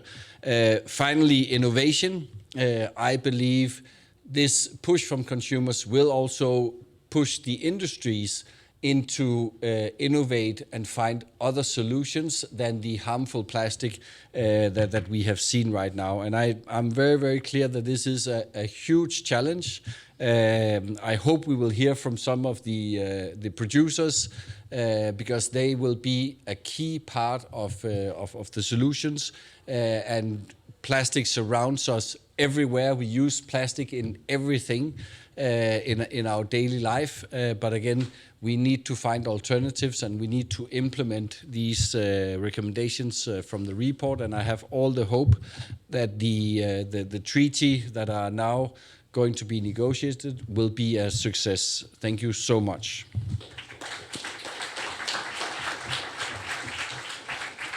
Thank you, Vice Secretary Tonka. All right. I appreciate all of y'all hanging in there. We're going to continue now with our expert panel. And I think this is really important, right? We want to hear those throughout the value chain reflect on the report, highlight what they're going to be happy with and what they're nervous about. So as I call out your name, my esteemed panelists, please come on up and take a seat. I'm going to start with Lily Fuhr, Fossil Economy Program Director from the Center for International Environmental Law.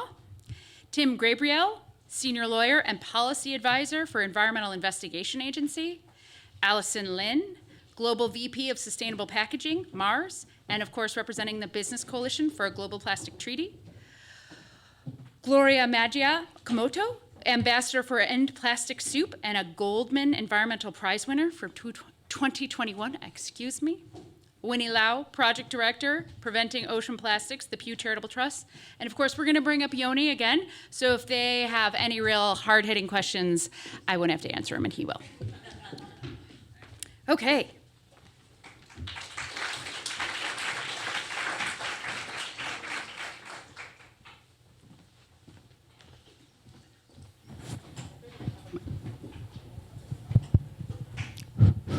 Okay, y'all can hear me. Okay. Does everybody have a microphone? If you don't, we're gonna just share. I know we're a little over time here, so we're gonna kind of be as brief and informative as possible as we get rolling through this, but I really think it's important for everybody to hear from each of you.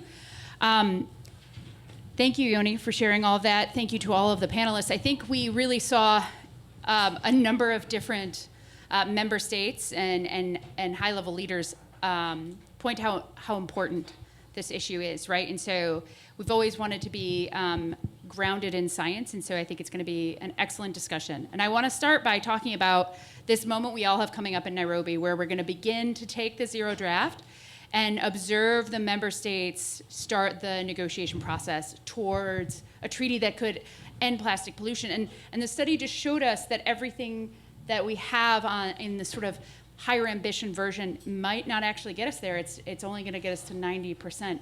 So I wanna quickly go down the line of y'all and have you react by telling me do you wanna make sure negotiators take from that report and apply it to negotiations? What's that most important thing? And then I also want you to say what you think is missing, what needs to be acknowledged as a part of the negotiation process as we go through. And I'm just gonna go real quick in order. I'm gonna skip you. So apologies. Normally I'd be more thoughtful in the way I do this, but I'm just gonna kind of go down. So Winnie, can you go ahead and answer first? Thanks, Erin. So I'd like to say that, like many other reports before it, this report really reinforces what we already know about business as usual, and the numbers around plastic pollution really do not make for good reading. What is really important about this report is that it analyzed additional plastic sectors so that we are getting a much clearer and better handle on what is contributing to this problem. And then importantly, it applied solutions in the form of the 15 policy interventions so that we can start thinking about what needs to be done. And it highlights that we have to take a comprehensive approach in putting in place both upstream and downstream measures. But that's not a surprise to us. But what we know is that we have to focus especially on the upstream measures, because if we don't start there, it's gonna make all of the solutions downstream from that much more challenging. And then another thing I wanna add to this is that the report, like some of the other reports that have come out as well, is that microplastic pollution is a much bigger contributor to total plastic pollution than we have appreciated, and that ambitious policy action around microplastics will be crucial to ending plastic pollution. Thank you. All right, Lily. Thank you. So I think since we're here at New York Climate Week, it's a very good moment to remind ourselves that plastics alone would make it impossible to achieve the Paris Agreement goals and objectives. So I think putting plastics squarely on the agenda of those who are concerned with the climate crisis is something that this report really helps with. But what is really key when it comes to plastics and climate is that it won't be enough, as we've heard already, to just maintain the current greenhouse gas emissions stemming from plastics. We clearly need more ambition than that. And, plastics are petrochemicals, so they are fossil fuels in another form, and we cannot decarbonize fossil fuels. They need to be kept in the ground. That is, what we've heard throughout the last couple of days, including at the march that was happening here in New York. So I think that is just one aspect. Well, it helps to, put this on the agenda here at New York Climate Week in a run-up to the negotiations also in Nairobi. We would like to have the conversation going forward much more focused, yes, on the upstream, actually on the supply side control measures, starting with a conversation on how we stop the expansion of petrochemical production. Thank you. Thank you. All right, Tim. Okay, I'll dive right into it. I guess, as in terms of the good from the report, and one of the things that I retain from it is that it clearly demonstrates the need for a comprehensive package of policies for binding global rules that address each stage of the life cycle. I think that case is made very persuasively. It also underscores that recycling and waste management is not enough, that we need other interventions. And it highlights, for example, the importance of reuse, and then having specific measures or programs of work that look at specific sources or sectors, such as microplastics and fishing gear. So there was a lot of key messages to take away from that. And it comes at a critical moment where we have a zero draft with all options on the table and just before the third round of negotiations, so it's quite timely. And I do like how they recognize that they are the starting point for ambition and not the end point. What I found lacking was that it does not meaningfully explore or model how to reduce virgin plastic production to sustainable levels. This is a fundamental question left hanging in the report, and much more is needed in this regard. We need to ask ourselves what levels of production are sustainable. And it could be, for example, to make the economics of waste management and the circular economy work. But more importantly, it should also align with 1.5 degrees Celsius. We just experienced the hottest 3 months for June, July, and August ever recorded. This is the hottest summer that we've ever recorded. And 100 years from now, it may be one of the coolest summers in the last 100 years. It is the definition of insanity. It is the definition of defeatism to negotiate a treaty with such an impact on the climate system and not ensure that it aligns with our climate objectives, with the Paris Agreement, with 1.5 degrees Celsius. So much more is needed in this regard, and I found that the report did not sufficiently explore how supply-side measures can go about achieving that. Supply-side measures on production, which provide market certainty and certainty of result, because that's what we need right now. The second aspect that I found lacking was that it did not meaningfully explore the health and human rights issues related to pollution. Interventions to reduce plastic pollution are not just about reducing waste or leakage into the environment, but they're also about reducing pollution at each stage of the life cycle, from toxic emissions at production facilities, at disposal sites, as well as the harmful chemicals used in everyday products. And so in that regard, I think we have a lot more to do to ensure that we're actually ending the pollution related to plastic and not just the waste and leakage into the environment aspects. Thank you. Thank you, Tim. All right, Allison. Hi, Allison Lind from Mars and the Business Coalition. I think what's made abundantly clear is business as usual is not an option. Companies like Mars and our peers in the Business Coalition are spending billions of dollars on voluntary action, and that's not enough. That's still not enough, and we need ambitious global measures that are legally binding to level the playing field and enable us to move faster so that we can redesign our products, so that we can redesign our packaging faster. Like Yoni mentioned earlier, harmonization leads to reducing, harmonization leads to efficiency. Certainty leads to de-risking, which enables us to innovate faster. And all that's very important for businesses.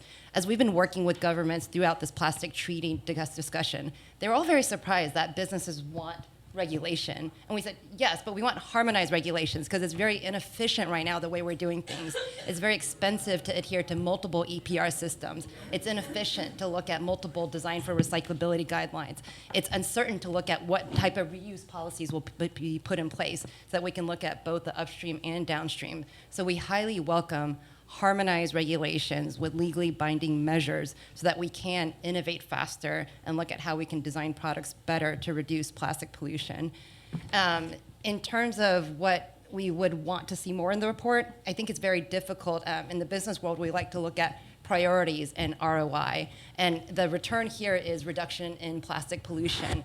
And when I had the conversation with Yoni, it was actually quite difficult to isolate and prioritize the different measures because they're so interlinked. And I think that is one key learning. Like, all of these measures are highly interlinked, and it's hard to isolate any of these. To reduce plastic production, we need to look at reuse measures. We need to look at recycling. We need to look at eco-modulated EPR. So they're all very tightly linked, and it's very hard to isolate.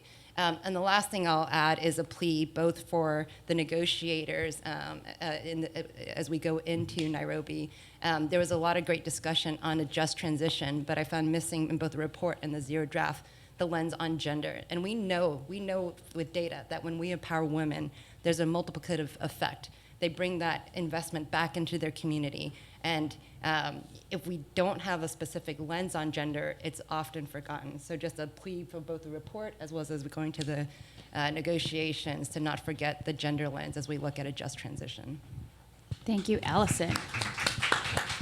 And Gloria. Thank you. Hi, my name is Gloria Majiga, and it's Majiga. I'm from Malawi, and I'm very privileged to be here with everyone. And I'm really thankful for this report. I think it comes just at the right time, especially now as we are in the Climate Week and we're having a lot of discussions on what we actually should be doing, but also specifically how we can address the different challenges based on the very specific characteristics of the different regions that are affected by the pollution crisis. Now, I really appreciated also the fact that it did include the idea of a just transition, because I think, as it has been mentioned earlier by previous speakers, it is really a big sector in some of the countries, especially in Africa. The waste picking sector is a very huge sector, and it provides for a lot of families, a lot of communities. But not enough is being said about that, to say how do we transition those communities that are heavily dependent on that for their economic well-being. So this already just opens the door to say we need to consider how we're going to regulate that sector, but also recognize it as a very important part of the waste management and waste life cycle of plastics as well. I also really appreciated the fact that it also talks quite a lot on the issue of the banning of plastics, right? Where we're looking at how, specifically the opportunity for countries to take initiative as individual countries. So we're not just saying that we're waiting for the treaty itself to be in place for countries to take action, but we're saying that there are opportunities already for now for countries to decide that we no longer want to have plastics in our countries. And I think there's already a lot to build on. The Basel Convention has been mentioned. The Bamako Convention as well is also very key. So those are building blocks that we already have in place that I think would be very easy to just sort of step up and say, we need to move from here to get to a further place to allow us to progress in this way. So I think those are really the opportunities that are there that have really been tied into the report. However, I also noted that, just in agreement with some of the other speakers as well, the fact that it does talk about issues of financing. For example, the fact that it will require financing, heavy financing, and we're leaning heavily into companies. We're looking at fees, we're looking at revenues that will be collected probably from tax levies and things like that. But I think there needs to be a deeper conversation about this, because I mean, this is where we started with the Climate Change Convention, and now we have this ghost 100 billion pledge that nobody actually can see, and we're just not able to make progress without it. And unfortunately, with plastic, there's going to be a really high cost in discussing legacy plastics.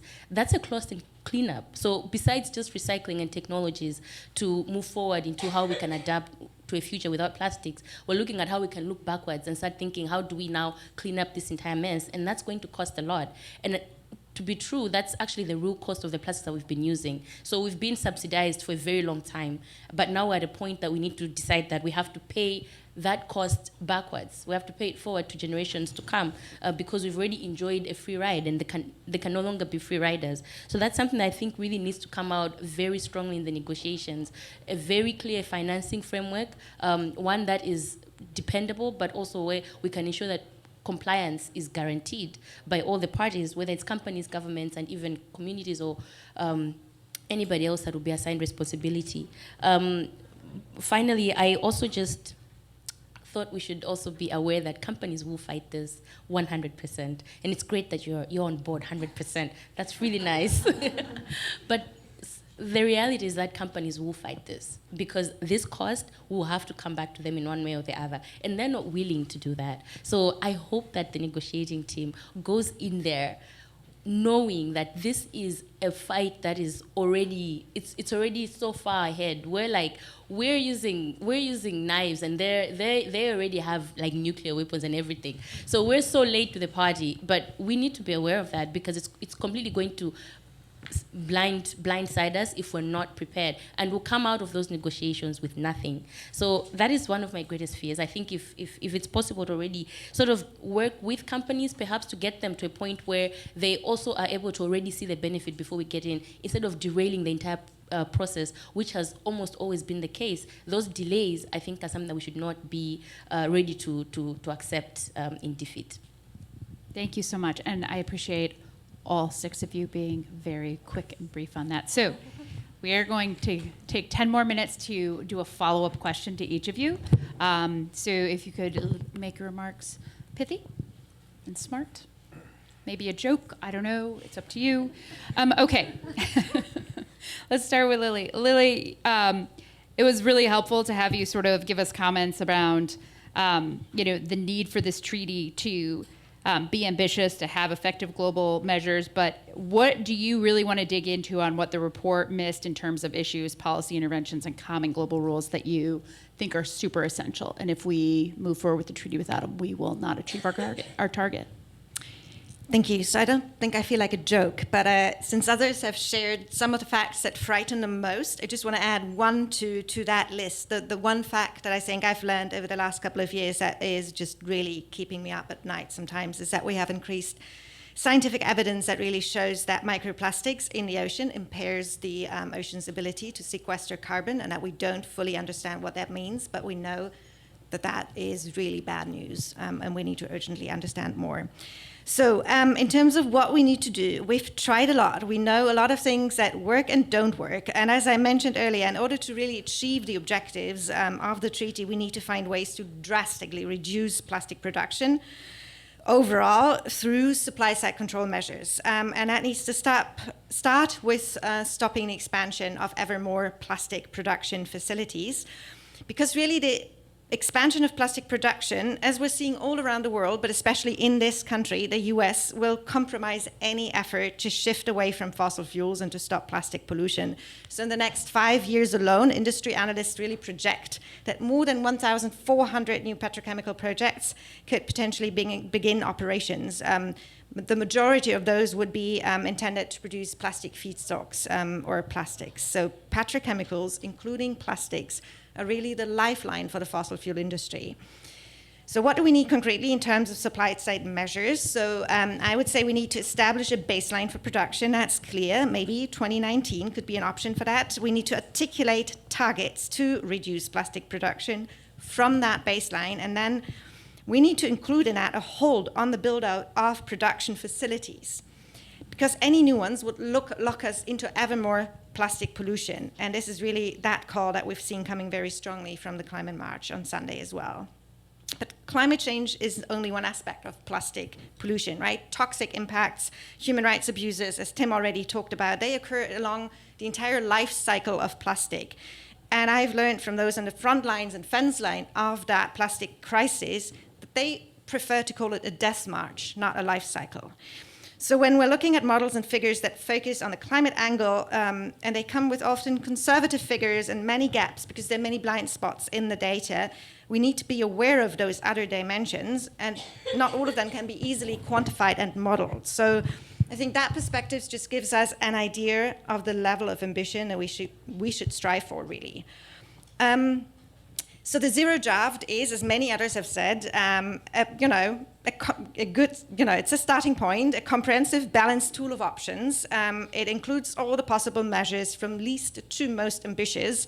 So it's a good, a basis and starting point for negotiation, but it's far from perfect, and it needs to be clarified and further negotiated. So when it comes to the INC 3, what should we aim for? So we believe that it is urgently needed to have some strong discussions on the substance of the treaty, move away from the procedural questions that have so far taken up a lot of space and time in the negotiations. And INC 3 should really allow for substantive discussions to equip the chair of the INC to then prepare the next iteration of the draft. So we need to focus on moving forward to get a text that starts outlining on what the treaty will effectively contain. And I'll end by just saying that we believe that the negotiators should really support and further develop supply-side measures to really effectively curb overall plastic production and to eliminate and reduce the use of polymers and chemicals of concern in the overall life cycle or death march of plastics. Thank you. Thank you so much.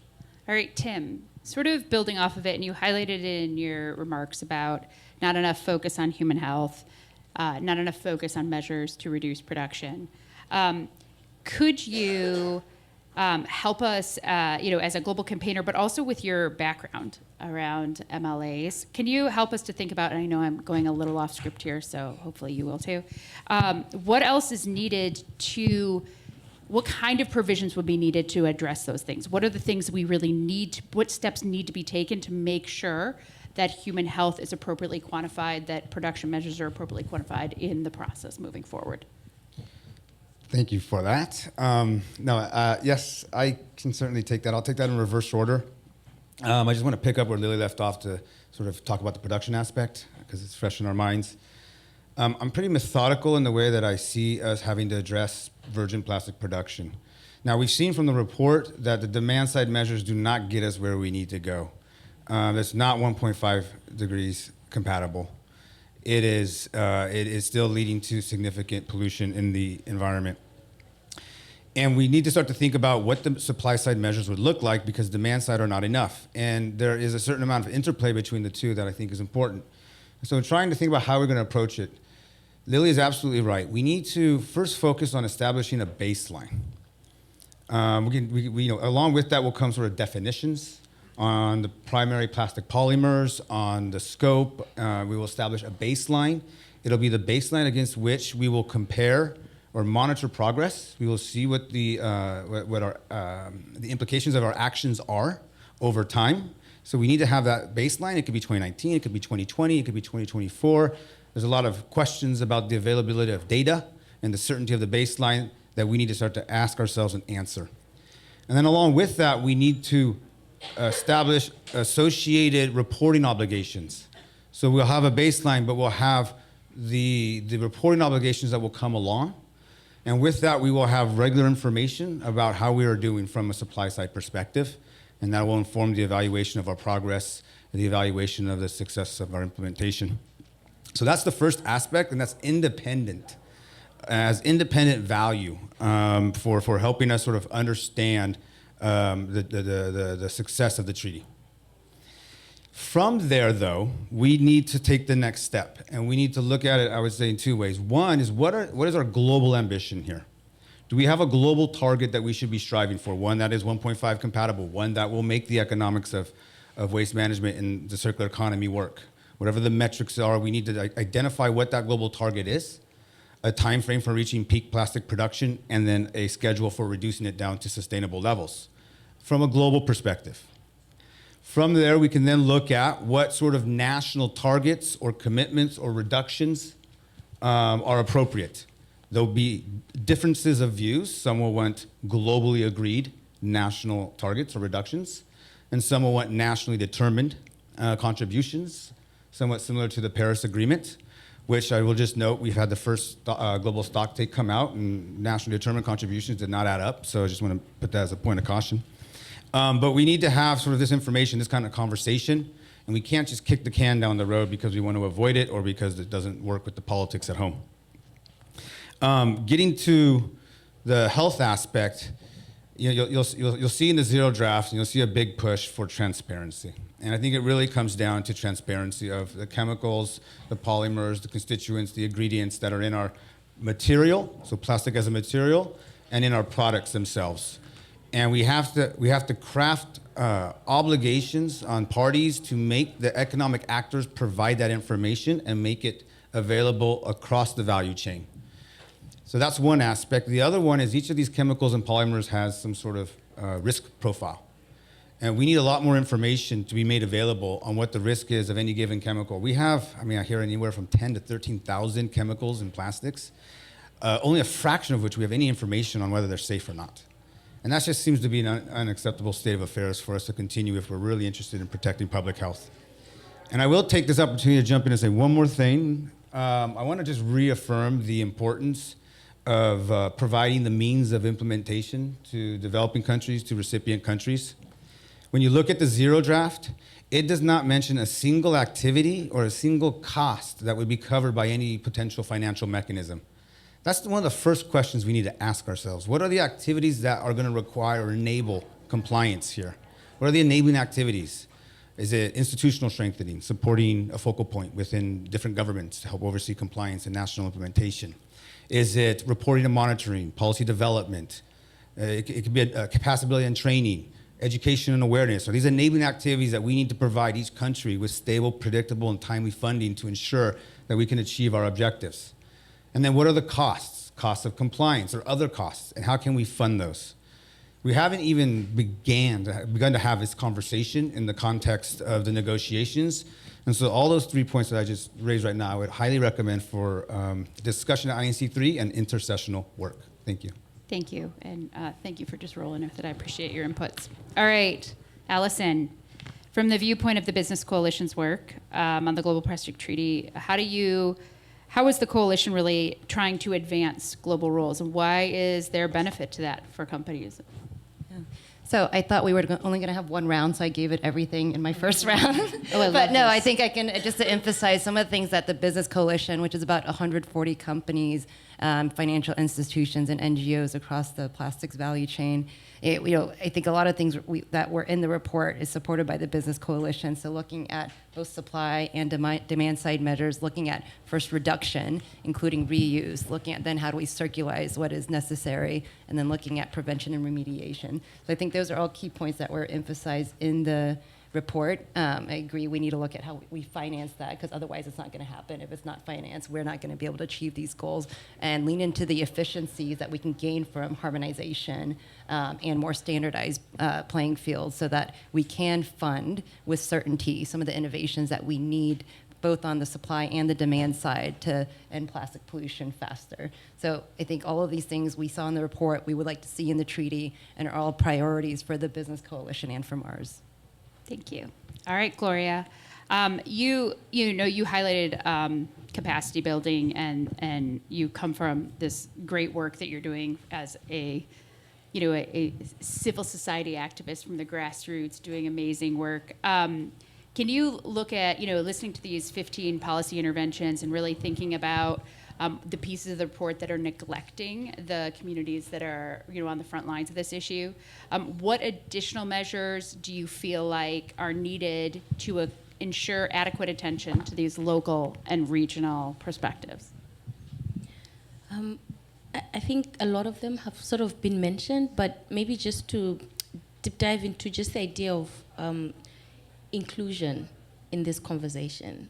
Because by virtue of saying, for example, that waste speakers are such a big stakeholder in this discussion, we need to make sure that their inputs are heard and that they're included, because I think it's really important that this treaty is not just another tool that we have. The report made a very daring statement that I really loved. It said that if some large countries don't engage in high level in adoption of this report, then things are going to worsen. And that's kind of where we might end up if we just have something that's just for show, to show that, we're doing something about plastics, but we're not actually really addressing the issues at heart.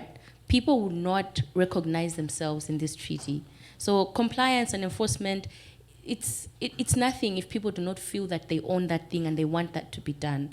So I think that It will be really important to ensure that there's inclusion in the discussions and it's not just dominated by bigger powers alone, but also that we find a way to really address the things that are happening within the communities because of the impacts of plastic pollution, and finding long-term solutions to pay those costs. Because, like I said, it's really just an issue of us free riding right now, but there's a cost that is hidden and we're not paying it, and that cost will still have to be paid.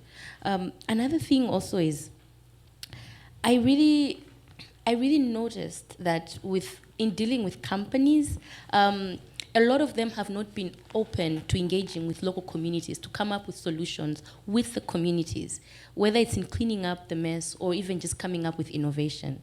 I'm sure it was a very exciting moment when plastic was discovered, and we're still waiting for that next big invention that would replace plastic, right? But that's going to take investment, that's going to take collaboration, and allowing communities to also find their own solutions. And they have solutions. We have solutions, a lot of them. And those are things that you can take hold of. Yes, you may have to sort of tailor-make solutions for different communities, but it's possible, because the idea is for us to find a way to do away with plastics and to find a way to allow these communities to thrive. I'm going to be 49 in 2040.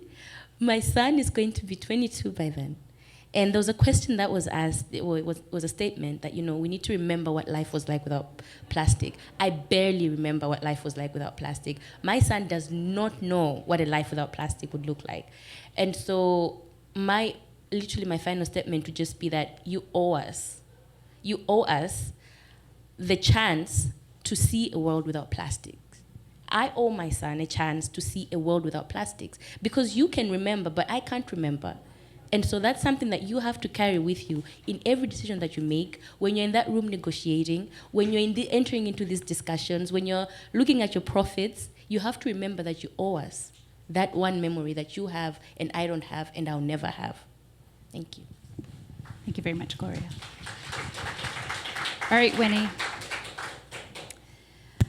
What, in your view, is the most critical messages and where do we need further analysis to drive an ambitious treaty? Thanks, Erin. I'm going to bring this back to the beginning with how Lily started this round of answers and share with you what scares me. First is, if this treaty is not ambitious enough, we could see a future with nearly double the amount of plastic going into the environment from what we see today. And if we think it's really bad today, it's going to be so much more worse. And then on top of that, microplastics truly does scare me. We're preparing Pew and Partners are preparing a scientific paper now on microplastics to hope to provide an overview, overarching framework for looking at this problem. But what we're finding is that there's so many other sources that we haven't included that generate microplastics. In fact, any plastic product has the potential to generate microplastics. And on the issue of legacy plastic, we can clean up the big stuff. We cannot clean up the microplastics. So that is an issue that really scares me. But looking at how do we look forward, one of the things that I think we'll need to do, like Tim said, is to have a baseline and figure out how we can measure progress.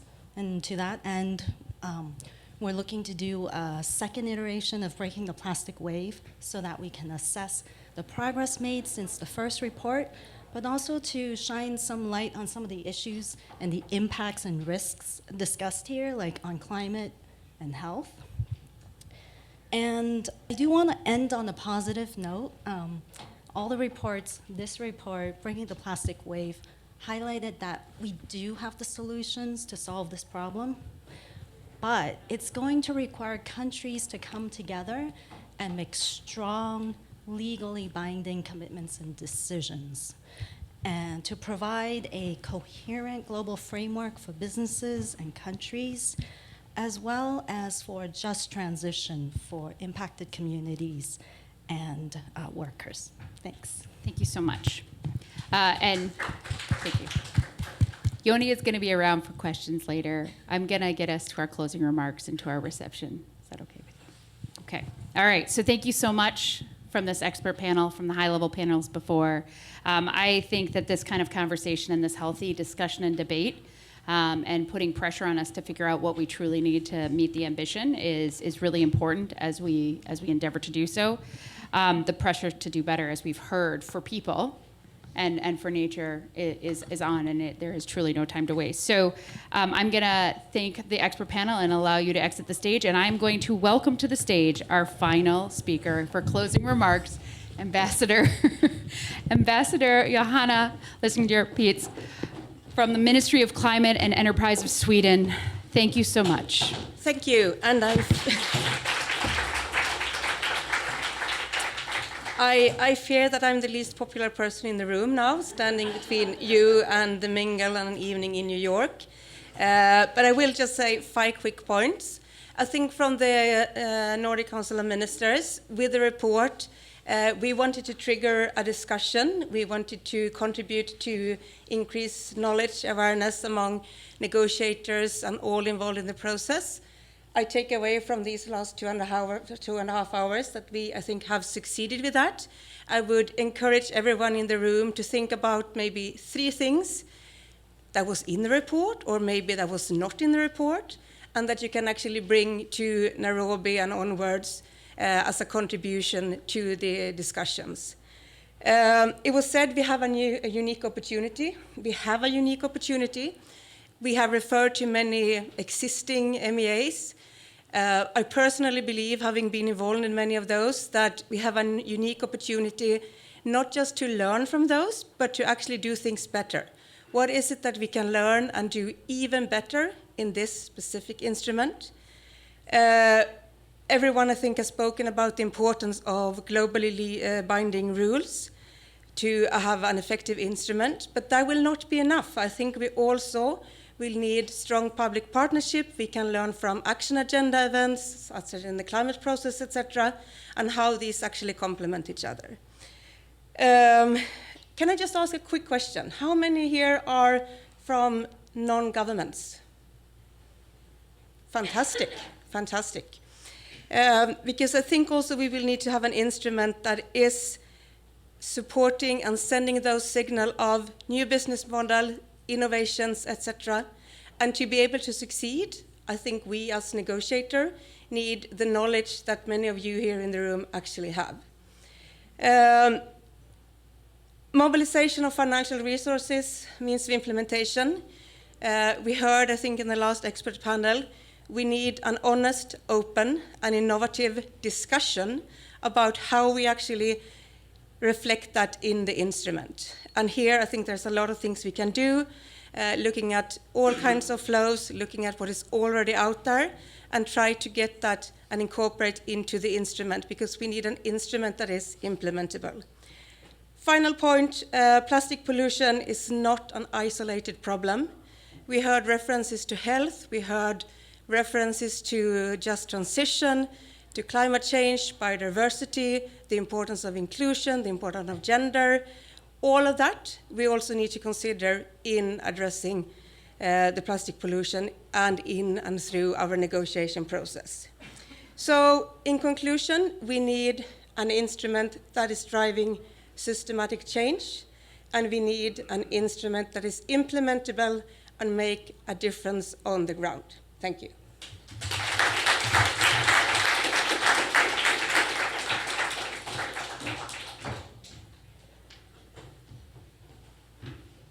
Thank you all so much.